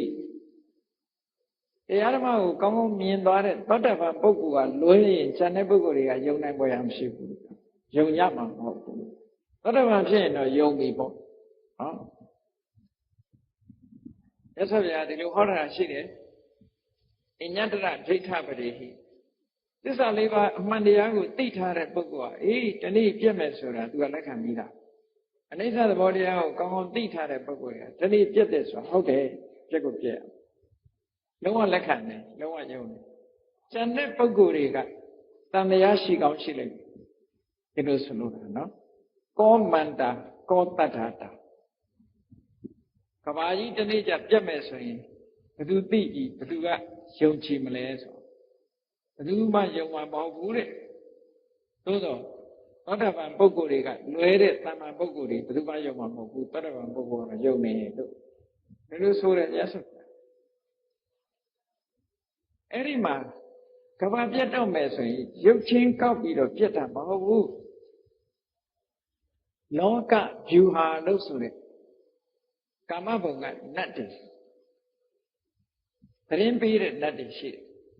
လောကဗျူဟာဆိုတဲ့သတင်းပေးတဲ့နတ်တွေအိုးသဘင်ကြီးကိုဖားရဖြေချပြီးတော့တကယ်ကိုညီညာနဲ့အဝတ်ကြီးကိုဝတ်လို့အသွင်ပြင်စိတ်ဆင်းရဲနေတဲ့အမူအရာနော်အဲ့ဒီအမူအရာနဲ့သူတို့ကလူပြေကိုလာပြီးတော့ပြောကြတယ်တဲ့သူတို့ပြောတဲ့စကားလည်းအမှန်တမ်းကောင်းတယ်အနှစ်တသိန်းကြာပြီးတဲ့နောက်မှာကဘာကြီးပြက်လိုက်မယ်တဲ့ဟောသတင်းပေးတယ်အဲ့တော့ကဘာကြီးပြက်လိုက်မယ်ဒီကကြီးကလွတ်အောင်မလုပ်ကြရမလဲဆိုရင်မေတ္တံဘာဝေထမေတ္တာမာရိတဘာဝေထဟောမိတ်ဆွေတို့တငယ်ချင်းတို့မေတ္တာကိုပွားကြပါအချင်းချင်းဉာဏ်မဖြစ်ကြပါနဲ့ကရုဏာဘာဝေတ္တပါကရုဏာထားကြပါမုရိဒဘာဝေတ္တပါတဝုကြီးပွားတာတဝုမနာလို့မဖြစ်ကြပါနဲ့ဥပိ္ပခာဘာဝေတ္တပါတတ္တဝါဆိုတာကံအတိုင်းပဲဖြစ်တာမို့ရံမလုံးကြပါနဲ့မတွေ့တာကြပါနဲ့သူကံနဲ့သူသွားကြမှာပါမေတ္တာကရုဏာမုရိဒဥပိ္ပခာဆိုတဲ့တရားတွေပွားများအထုတ်ဖို့ဆိုပြီးတော့လှည့်ပြီးတော့သူတို့ကပြောတာတိုက်တွန်းတာအဲ့ဒါမှစိတ်ဆင်းရဲပြီးတော့သူတို့လည်းငိုကြွေးပြီးတော့ဒါအနှစ်တသိန်းစောပြီးတော့ပြောတာခြေညာချက်ထုတ်တာနော်လူပြည်လူလောကကိုလိုက်ပြီးတော့သူတို့ပြောတာအဲ့တော့ဒီကဆိုးကြီးကလွတ်ချင်လို့ရှိရင်တော့မေတ္တာကရုဏာမုရိဒဥပေက္ခဆိုတဲ့ဒီတရားဒါလွဲလို့ဘာမှလုပ်ဆရာမှမရှိဘူးအန္တရာယ်တွေကကင်းကျင်တယ်ဆိုလို့ရှိရင်ဘုန်းကြီးတို့တွေမှာအခုချိန်မှာကဘာမှာမေတ္တာကနည်းလာတာဟုတ်မေတ္တာတွေနည်းလာတယ်မေတ္တာတွေနည်းတဲ့ကြောင့်မို့လို့ကိုယ်အကျိုးစီးပွားကိုကြည့်လာတယ်သူများရဲ့အကျိုးစီးပွားကိုသိမကြည့်ဘူးနိုင်ငံနဲ့ကြည့်လေနိုင်ငံတွေဟာကိုယ်အကျိုးစီးပွားကိုကာကွယ်ရေးဆိုတာလုပ်လာကြသူများအကျိုးစီးပွားမဟုတ်ဘူးကိုယ်အကျိုးစီးပွားကိုကာကွယ်ရေးဆိုတာဒါမေတ္တာမဲ့လာတဲ့အဓိပ္ပာယ်ကရုဏာတွေကင်းမဲ့လာတယ်မုရိဒတွေကင်းမဲ့လာတယ်တူကြီးပွားရင်တူကမနာလို့မရှုစိတ်တွေဖြစ်လာတယ်နောက်တစ်ခါအခြေအနေတစ်ခုပေါ်မှာဥပိ္ပခာမထားနိုင်ကြဘူးရန်လိုကြတယ်မုန်းတီးကြတယ်တွေ့တာကြတယ်ဆိုတဲ့အနေအထားတွေဖြစ်လာအဲ့ဒါတွေကကဘာပြတ်ဖို့ရာအတွက်တကယ်ကိုအဓိကကြတဲ့အကြောင်းရင်းတွေဖြစ်လာအဲ့ဒါကြောင့်မို့လို့လောကဗျူဟာနတ်တွေကလူတွေကိုလိုက်ပြီးတော့တတိပေးတာမေတ္တာပွားကြပါ ကရုဏာထားကြပါဥပေက္ခမုရိဒာပွားကြပါဥပေက္ခထားကြပါမိဘနှစ်ပါးလေးစားကြပါလူကြီးသူမတွေကိုယုံကြည်ကြပါနဲ့ဆိုတဲ့ဒီစကားတွေနဲ့လိုက်ပြီးတော့တတိပေးတဲ့အခါအဲ့ဒီခေတ်ကဘာမပြက်ခင်အနှစ်တသိန်းလူတွေဟာဘလောက်ကောင်းသွားကြသလဲလို့ဆိုရင်လူဆိုတာကြောက်ပြီဆိုရင်ပို့လို့တယ်နော်ကြောက်เสียရှိရင်ပို့ကြောက်တတ်တယ်လူကဒါကြောင့်မို့လို့အဲ့ဒီအချိန်မှာလူတွေကစိတ်ကောင်းနှလုံးကောင်းထားမေတ္တာဘာညာပွားများအထောက်ကြတဲ့အခါမှာလူတွေကဗြဟ္မပြည်ရောက်ကုန်တယ်လို့ပြောမေတ္တာဆံပွားပြီးဒါဖြင့်တိရစ္ဆာန်တွေရောတိရစ္ဆာန်တွေကလည်းအဲ့ဒီအချိန်မှာတကောင်းတကောင်းသိမနှင်းဆဲတော့ဘူးတဲ့မနှင်းဆဲဘူးကျင်နာမှုလေးတွေတကောင်းတကောင်းအကျင်နာလေးတွေရှိတယ်ကြည့်လေခွေးတွေတောင်မှတစ်ခါကျတော့တကောင်းတကောင်းကျင်နာမှုလေးတွေရှိတယ်လေသူတို့မှလည်းအဲ့ဒါလို့အကျင်နာတရားလေးတွေထားတတ်လာတဲ့အခါမှာဒီတိရစ္ဆာန်လေးတွေဟာတည်တဲ့အခါကျတော့နတ်ပြည်ရောက်ကြတယ်နတ်ပြည်ရောက်တဲ့အခါနတ်ပြည်ရောက်တဲ့အခါကျတော့စံတရားဆက်ပွားများတဲ့အခါဗြဟ္မပြည်ရောက်ကုန်ရတယ်ကဘာကြီးပြတ်တော့မယ်ဆိုလို့ရှိရင်သက်ရှိတတ္တဝါတွေအားလုံးဟာနောက်ဆုံးမှာကဘာပြတ်ဖို့ကဘာပြတ်မဲ့နယ်ပယ်လွတ်တည်ထီအောင်ကဘာမီးလောင်တဲ့ထဲမပါရအောင်သူတို့ကုသိုလ်ကောင်းမှုတွေလုပ်ပြီးတော့စိတ်ဓာတ်တွေပြင်သွားတဲ့အခါမှာကဘာပြတ်တာကတော့သူကသူပြတ်မှာပဲမရဘူး။ဘာဖြစ်လို့တော့ဆိုတော့မမြဲတဲ့သဘောတရားကိုပြတ်ချိန်တန်လို့ပြတ်တာ။အဲ့တော့တတ္တဝါတွေကဒီထဲမှာပါရအောင်စိတ်ကောင်းနှလုံးကောင်းထားတဲ့အခါနောက်ဆုံးမှာပြမပြချီရောက်သွားကြတယ်လို့ဒီလိုဆိုတဲ့စာထဲမှာအဲ့ဒီမှာမီးဖြတ်တဲ့ကဘာဆိုလို့ရှိရင်ဘယ်တိအောင်ဖြတ်တုံးဆိုရင်အာဘဒရပြမဘုံရဲ့အောက်ထိအောင်ကုန်ဖြတ်တယ်။အာဘဒရပြမဘုံရဲ့အောက်ထိအောင်ကုန်အဲ့တော့ပြမပါရိသေဇာဗျမပရောဟိတာမဟာဗျမလို့ဆိုတဲ့ပထမဇန်ဗျမဘုံပါသွားတယ်အဲ့ဒီကိုပြတ်သွားအကုန်လုံးမီးလောင်တဲ့ထဲပါသွားရေဖြတ်တဲ့ကဘာရောက်တဲ့အခါကျတော့သူဘဂိဏာဆိုတဲ့ဗျမပြည်ရဲ့အောက်အကုန်ပါသွားတယ်တခါလေဖြတ်တဲ့ဘုံကြတော့ပို့ပြီးတော့လေဖြတ်တဲ့ကဘာကြတော့ဒီဝေဟဘုံဘုံရဲ့အောက်မှာရှိတဲ့ဗြဟ္မာဘုံတွေပါသွားတယ်ပို့ပြီးတော့လေကပိုပြင်းထန်တယ်လို့ဒီလိုဆိုလိုတာပေါ့အဲ့တော့မီးဖြတ်ပြီးဆိုလို့ရှိရင်တော့နေတစ်စင်းပြီးတစ်စင်းထွက်လာပြီးတော့နောက်ဆုံးမှမိုးတွေလုံးဝမိုးမရွာတော့ပဲနဲ့နေရာလည်းပဲမဝင်တော့ဘူးတစ်စင်းပြီးတစ်စင်းအဲ့တော့ဒီစัจ java လာအပြင်နေတွေရှိတယ်ဆိုတာသိပ္ပံဆရာတွေကတောင်အခုတွေ့တယ်ဟောနောက်ထပ်နေတစ်စင်းတွေ့နေတယ်တို့နေနှစ်စင်းတွေ့တယ်တို့ဒီလိုရှိတယ်အဲ့တော့ကဘာထဲမှာဖြတ်ဖို့ရအတွက်နေတွေဟာဒီစัจ java လာတွေကိုချင်းကပ်လာတဲ့အဓိပ္ပာယ်မျိုးပေါ့ဒါကသဘာဝကြီးကသူ့အတူဖန်တီးလာတယ်ရေဖြတ်တဲ့ကဘာကြတော့မိုးရရွာလာတဲ့မိုးတွေကခုခေတ်တောင်ပြောကြသေးတယ်လေအက်ဆစ်မိုးတွေဘာမိုးညာမိုးတွေမိုးကရှိသေးတာဟုတ်အဲ့ဒီကဘာဖြတ်တဲ့မိုးကြတော့ဘာလို့မိုးတွေတော့ဆိုဆန်းငံရေမိုးတွေဆန်းငံဆိုတာဘယ်နေရာထိလိုက်အရေးပျော်သွားနိုင်တော့အဲ့ဒါမှငံနဲ့မိုးရေတွေနဲ့အကုန်လုံးဟာဆန်းငံရေထိတဲ့အခါမှာကြောက်တွေလည်းပဲအကုန်လုံးဆွေးမြေ့အရေးပျော်တောင်တွေလည်းဆွေးမြေ့အရေးပျော်အဲ့ဒါလို့ထိလိုက်တဲ့ဟာတွေကအကုန်အရေးပျော်ပြီးတော့ပျက်စီးသွားအောင်ကဘာဖြတ်တဲ့မိုးကြီးရွာပြီးတော့ကဘာကြီးကိုတွန်းသွားနိုင်တယ်အဲ့ဒါကရေဖြတ်တာလေဖြတ်တာကြတော့တဖြည်းဖြည်းမြူမုံလေးတွေလွင့်တဲ့လေကနေစပြီးတဖြည်းဖြည်းလေတွေပြင်းထန်လာလိုက်တာနောက်ဆုံးမှာတိုက်အိမ်ကြီးလောက်ကြောက်တုံးကြီးတွေထိအောင်လွင့်သွားအောင်တိုက်တဲ့လေမုန်တိုင်းကြီးတွေထိအောင်နောက်ဆုံးမှာတောင်ကြီးတွေပါလွင့်ပါသွားတဲ့လေမုန်တိုင်းကြီးတွေထိအောင်တိုက်လာပြီးဘာမှမကြံတော့ပဲနဲ့နောက်ဆုံးမှာစัจ java လာထဲမှာရှိတဲ့အရာဝတ္ထုတွေဟာလေတိုက်လို့တစ်ခုနဲ့တစ်ခုရိုက်ခတ်ပြီးတော့အမှုန့်ဖြစ်သွားသည်ထိအောင်တိုက်ပြစ်တယ်အာကာသကြီးပဲကြံတော့တယ်အဲ့တော့မီးလောင်ရင်လည်းပဲအာကာသပဲကြံတယ်ရေဖြတ်လို့ရှိရင်လည်းရေထဲမှာအရေးပျော်သွားလို့အာကာသကြီးပဲကြံတယ်လေတိုက်လို့ရှိရင်လည်းတစ်ခုလွင့်ပြီးတော့တစ်ခုနဲ့တစ်ခုရိုက်ခတ်လို့အမုံတွေဖြစ်ပြီးတော့အကုန်လွင့်သွားတဲ့အခါမှာအာကာသကြီးပဲကြံတယ်ကဘာကြီးတစ်ခုလုံးကဒီလိုဖြစ်မယ်လို့ဆိုတာကိုစာထဲမှာဒီလိုဖော်ပြထားတာရှိအဲ့ဒါလို့ဖော်ပြထားတာ အမှန်ပဲလားလို့ဆိုမြတ်စွာဘုရားကိုယ်တိုင်ကဟောထားရတဲ့ထဲမှာဒီအကြောင်းအရာကိုတတ္တဗံမတပါတိပိပုဂ္ဂိုလ်တွေကတော့ယုံမှာမဟုတ်ဘူးတဲ့မြတ်စွာဘုရားကိုယ်တိုင်သို့တော်လည်းပဲမမြဲတဲ့သဘာဝဟာဒီတိုင်းပဲလာမှာပဲဒီလိုဟောတယ်နှစ်ပေါင်းများစွာကြားတဲ့အခါမှာဒီအခြေအနေဆိုးတွေဖြစ်ပေါ်လာမယ်လို့ဒါကတော့မမျော်လင့်နိုင်ပဲနဲ့အမှန်တမ်းရှည်ကြာလာတဲ့အခါကာလအတွင်းမှာဒါမျိုးကြီးဖြစ်လာမှာပျက်စီးမှုဆိုတာတစ်ခုခုနဲ့လူပျက်စီးသွားအဲ့ဒီလိုတတ္တဝါတွေအားလုံးဟာလည်းပဲစိတ်ကောင်းနှလုံးကောင်းမွေးလိုက်တဲ့အခါမှာကဘာပြက်ကိန်းကြီးကနေလွတ်ပြီးတော့ကောင်းရလူတွေမှာနေကြတယ်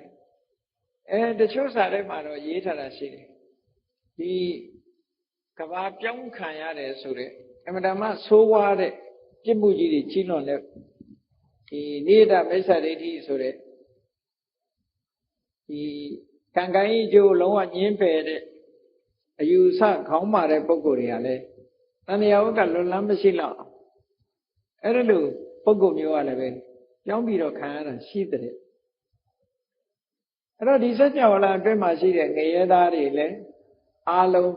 တစ်ဆင့်ပြီးတစ်ဆင့်ပေါ့ငရဲသားတွေလည်းပဲသူတို့မှာတစ်ချိန်ကငရဲတိရစ္ဆာန်ပြိတ္တာမှာရောက်နေတဲ့ပုဂ္ဂိုလ်တွေတစ်ချိန်ကအပရာပရိယဝေရဏိယကုသကံဆိုတာတတ္တဝါတိုင်းမှာရှိတယ်ပေါ့တစ်ချိန်ကလောက်ခဲ့တဲ့အပရာပရိယဝေရဏိယကုသကံတွေရဲ့စွမ်းအားနဲ့ဘဝတစ်ခုကအဆင့်တန်းလေးမြင့်လာလိုက်အနှစ်တသိန်းဆိုတော့အချိန်တွေအများကြီးရတာဟုတ်စိတ်ဓာတ်လေးတွေပြောင်းပြီးတော့ငရဲကလွတ်လူဖြစ်တဲ့အခါမှာတရားကျင့်တဲ့အခါမှာဗြဟ္မပြည်ရောက်တိရစ္ဆာန်လေးတွေကလည်းအကျဉ်းနာတရားထားရကနေလူဖြစ်တဲ့အခါမှာတရားကျင့်လူဘဝမှာတရားကျင့်လို့မမီတဲ့ပုဂ္ဂိုလ်ကနတ်ပြည်ရောက်နတ်ပြည်ကြတော့နတ်တွေကအသိဉာဏ်ပိုထက်တယ်ပိုထက်တော့အချင်းချင်းတတိပေးဟောပြောတာနဲ့တရားကျင့်ဗြဟ္မပြည်ရောက်ကြဒီလိုနဲ့ကဘာပြတ်တဲ့ခိန်းကနေပြီးတော့လွတ်ပြီးတော့သွားကြတယ်လို့ကဘာပြတ်မှုနဲ့ပတ်သက်ပြီးတော့ဝိတ္တုဒ္ဓိမက်မှာဖော်ပြထားတာရှိတယ်ကျယ်ပြန့်ပြန့်ဖတ်ချင်တဲ့ပုဂ္ဂိုလ်တွေကအဲ့ဒါဝိတ္တုဒ္ဓိမက်မြန်မာပြန်ကိုဖတ်လို့ရတယ်ပေါ့နော်ကဘာပြတ်တဲ့အကြောင်းနဲ့ပတ်သက်ပြီးဒီလိုရေးထားကဲအဲ့တော့ပြတ်တယ်ဆိုတာကတော့ဒါသိကြတယ်ဘာဖြစ်လို့သိကြတော့ဆိုမြတ်စွာဘုရားကိုယ်တိုင်ကိုယ်ကလေမြူမုံလေးလောက်ဒီသင်္ခါရတရားဟာမြူမုံလေးလောက်ပဲရှိစီမြဲတယ်ဆိုတာတခုမှမရှိဘူး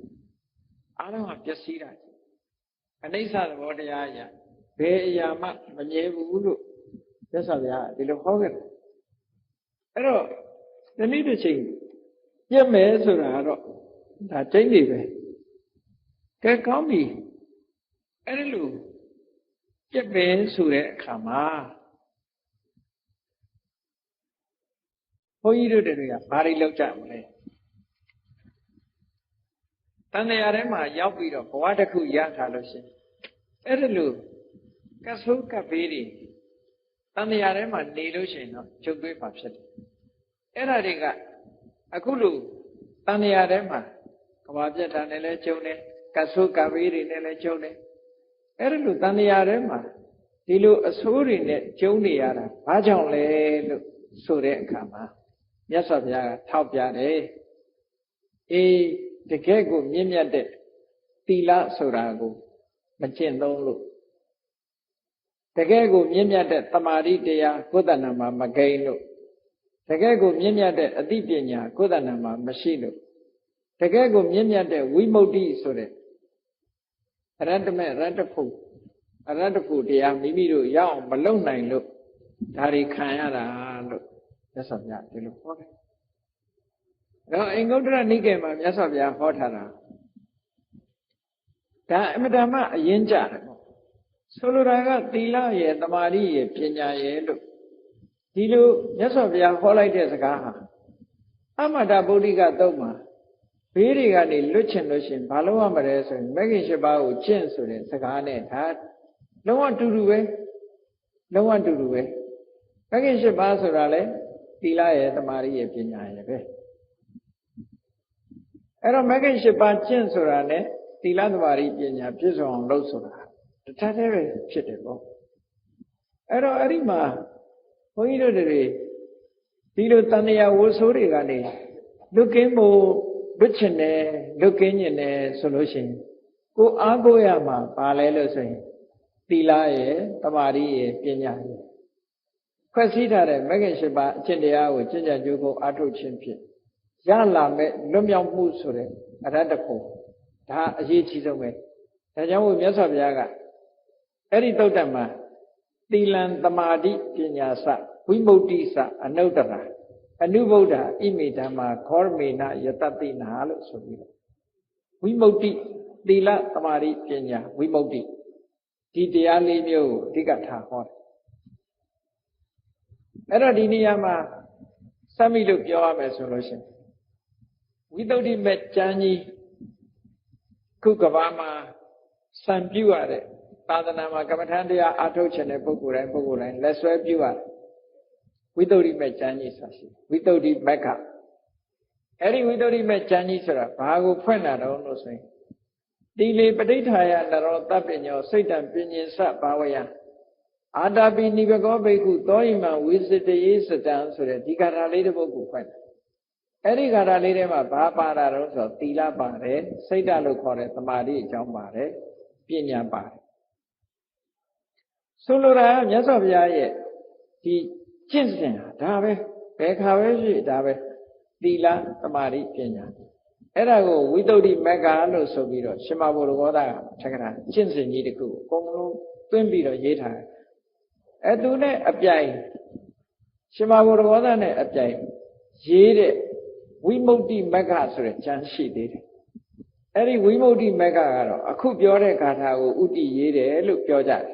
ရှိတယ်သီလံသမာဓိပညာစဝိမု ക്തി စအနုတ္တရာအနုဗုဒ္ဓဣမိဓမ္မာခောရမေနယတတိနာလို့ဆိုတယ်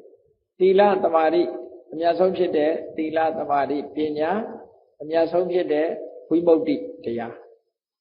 အဲ့ဒီတရားတွေကိုဂေါရဝမြတ်စွာဘုရားဟာထူးထူးခြားခြားသိပြီးတော့ဟောပြောထားတယ်လို့ဒီဂါထာလေးကိုဥတည်တဲ့ကျမ်းကြတော့ဝိမု ക്തി မက္ခကျမ်းလို့ခေါ်တယ်ဗမာပြည်မှာတော့သိမသိကြဘူးရှိတော့ရှိနေဝိမု ക്തി မက္ခကျမ်း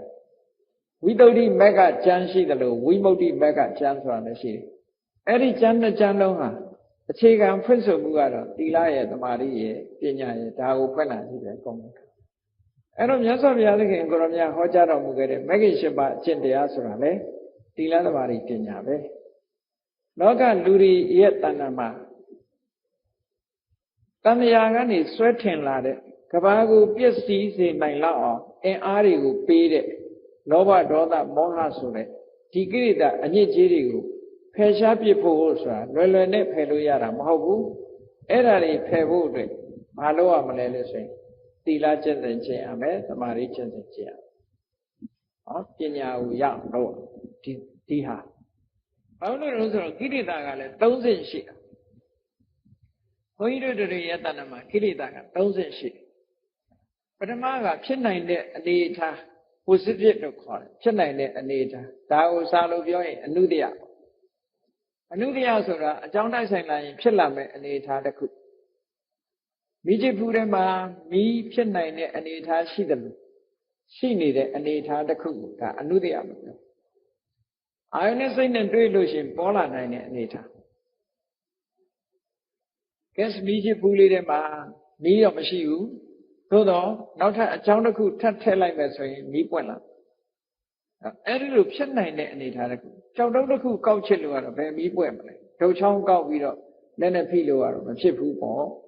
သို့တော့ gas မီးချစ်ဖူးလေးထဲမှာ gas လည်းရှိတယ်သူကရိယာအစုံရှိတယ်ဆိုရင်နောက်ထပ်ဖိပြီးတော့ပွတ်ချစ်လိုက်လို့ရှိရင်မီးတောက်လာအဲ့ဒီအနေအထားမျိုးလို့ဘုန်းကြီးတို့တွေရဲ့တဏ္ဍာမှာလောဘဖြစ်ဖို့အနေအထားဒေါသဖြစ်မဲ့အနေအထားမောဟဖြစ်မဲ့အနေအထားလေးတွေရှိနေတယ်အဲ့ဒါကိုအနုတ္တယလို့ခေါ်တယ်နောက်တစ်ခါပြင်ဘက်ကအကြောင်းတစ်ခုပေါင်းလိုက်တဲ့အခါကျတော့သင်လျော်တဲ့အကြောင်းတစ်ခုရလိုက်တာနဲ့တပြိုင်နက်ထပြီးတော့ဖြစ်လာတာအဲ့ဒါပရိယုဌာနာလို့ခေါ်တယ်ခုနကဖိချစ်လိုက်လို့မီးလေးတောက်လာတာနဲ့အလားတန်တူတယ်ပေါ့အဲ့ဒါကပရိယုဌာနာလို့ခေါ်တယ်တခါမီးဆိုတာကတောက်လာပြီဆိုရင်လောင်စရာရှိတာတွေလောင်တော့တာပဲလေကိလေသာကလည်းဖြစ်လာပြီဆိုလို့ရှိရင်သူကကာယကံဝစီကံကျွလွန်တော့တာပဲ မနောကံစပြီးတော့ကာယကံဝစီကံမနောကံကျွလွန်အဲ့ဒါကိုဝိတိတ်ကမလို့ခေါ်တယ်အဲ့တော့ကိလေသာဖြစ်ပုံက3ဆင့်ရှိတယ်အဲ့ဒီ3ဆင့်ကိုနှိမ်ဖို့အတွက်မြတ်စွာဘုရားကကျင့်စဉ်ကိုလည်း3မျိုးဟောထားတာဝိတိတ်ကမဆိုတာကိုတားဆီးဖို့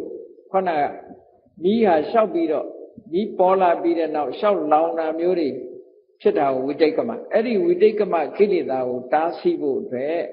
သီလကျင့်စဉ်တစ်ခုမြတ်စွာဘုရားဟောတယ်အဲ့ဒီသီလကျင့်စဉ်ကဝိတိတ်ကမကိလေသာကိုသာတားနိုင်တာပရိယုဌာဏကိလေသာမပေါ်အောင်မလုပ်နိုင်ဘူးအဲ့ဒီကိလေသာမပေါ်အောင်လုပ်ဖို့ရအတွက်ကြတော့တမာတိကျင့်စဉ်နဲ့ပုံပေးရတမာတိကျင့်စဉ်ကကျင့်လိုက်တဲ့အခါမှာပရိယုဌာဏလို့ခေါ်တယ်အာယုန်နဲ့ဆုံတဲ့အခါမှာလောဘလေးပေါ်လာမယ်ဒေါသလေးပေါ်လာမယ်မောဟလေးပေါ်လာမယ်ဆိုတာမဖြစ်တော့တမာတိတရားနဲ့ဖိထားမယ်မဖြစ်တော့အဲ့ဒါကပရိယုဌာဏကိလေသာကိုဖယ်တယ်လို့ပြောနောက်ဆုံးကြတော့ပညာကျင့်စဉ်ကျင့်မှခုနက possibility potentiality ဆိုတဲ့အနုတ္တယဓာတ်တွေမှာအကုန်ဖယ်ဖြစ်တယ်အဲ့ဒါလို့အနုတ္တယပါမရှိတော့မှဘယ်လိုထိဘယ်လိုလာဘယ်တော့မှမဖြစ်တော့ကိရိတာဆိုတာဘယ်တော့မှမဖြစ်တော့တဲ့အနေအထားမျိုးရောက်သွားတယ်အနုတ္တယထိအောင်ဖြတ်စည်းလိုက်နိုင်ပြီဆိုတော့မှဒီအနုတ္တယကနေပရိယုဌာဏဖြစ်တာမရှိတော့ဘူးပရိယုဌာဏဝိတိတ်ကမဖြစ်တာမရှိတော့အဲ့ဒီလိုကိလေသာဟာ3ဆင့်ပောက်ကွဲတဲ့သဘော3ဆင့်အနေအထားသဘောကိုကြည့်ပြီးတော့မြတ်စွာဘုရားကလည်းပဲတရားကျင့်တဲ့အခါမှာဒီကိလေသာတွေကိုဖယ်ရှားဖို့ရအတွက်သီလကျင့်စဉ်ကျင့်ရမယ်သမာဓိကျင့်စဉ်ကျင့်ရမယ်ဝိပဿနာပညာကျင့်စဉ်ကျင့်ခြင်းအပြင်နောက်ဆုံးမဲ့ပညာကိုရလိုက်တာနဲ့တပြိုင်နက်ကိလေသာတွေဟာဒီအရင်ကဘာတစ်ခုမှ source မကြံသည့်ထိအောင်အနုတ္တယဓာတ်ပါဖယ်ရှားပြလိုက်တယ်ဖယ်ရှားပြလိုက်ပြီဆိုရင်ဘယ်လိုအာယုန်တွေနဲ့တွေ့ဘယ်လိုပဲတိုက်ဆိုင်လောဘဆိုတာမလာတော့ဘူးဒေါသဆိုတာမလာတော့ဘူးမောဟဆိုတာအဲ့ဒီအဆင့်ရောက်ဖို့အဲ့ဒါကိုမတိသေးသမျှကာလပတ်လုံးနဲ့တန်မြာမှာအန္တရာယ်တွေနော်ကတ်ကြီး၃ပါးကိုမကျော်လွှားနိုင်နေဘူးတဲ့ဘုန်းကြီးတို့ကတ်ကြီး၃ပါးကိုကျော်လွှားဖို့ဆိုတာဒီမဂ္ဂင်၈ပါးလို့ဆိုတဲ့သီလကျင့်စဉ်သမာဓိကျင့်စဉ်ပညာကျင့်စဉ်ကိုပြီးဝါကျင့်ပြီးတော့ဝိမု ക്തി လို့ဆိုတဲ့ရတ္တဖို့တရားကိုရမှသာလဲလုံးဝဒီကတ်ဆိုးဘေးဒဏ်တွေကလွတ်မြောက်နိုင်တယ်လို့ဒီလိုမြတ်စွာဘုရားကဟောလို့ဖြစ်ပါဒါကြောင့်မို့တရားချက်ကသူတော်စင်ပြိဿအပေါင်းတို့ကတ်ကြီး၃ပါးကျော်လွှားဖို့ဆိုတဲ့ဟာနောက်ဆုံးအဆင့်ဖြစ်နိုင်နောက်ဆုံးအဆင့်သီလသမာဓိပညာလို့ဆိုတဲ့မဂ္ဂင်၈ပါးအကျင့်တရားကိုကျင့်ကြံကြိုးကုပ်အထုခြင်းဖြစ်တဏှာကလွတ်မြောက်စေနိုင်တဲ့အရတ္တမေအရတ္တဖို့ဆိုတဲ့နောက်ဆုံးလွတ်မြောက်မှုကိုရမှသာလျှင်ဒီအန္တရာယ်တွေကလုံးဝလွတ်မြောက်တယ်လို့ဆိုတဲ့အတိုင်းဘုန်းကြီးတို့တွေနောက်ဆုံးလုံးဝလွတ်မြောက်မှုဆိုတဲ့ဝိမု ക്തി တရားကိုမျက်မှောက်ပြုနေအောင်ကျင့်ကြံကြိုးကုပ်အထုမှဖြစ်မယ်အထုကြရမှာဖြစ်တယ်လို့ကိုယ်စီသဘောကျပြီးမြတ်စွာဘုရားဟောကြားတဲ့အတိုင်းကျင့်ကြံကြိုးကုပ်အားထုတ်တော်မူနိုင်ကြပါစေကုန်သတည်း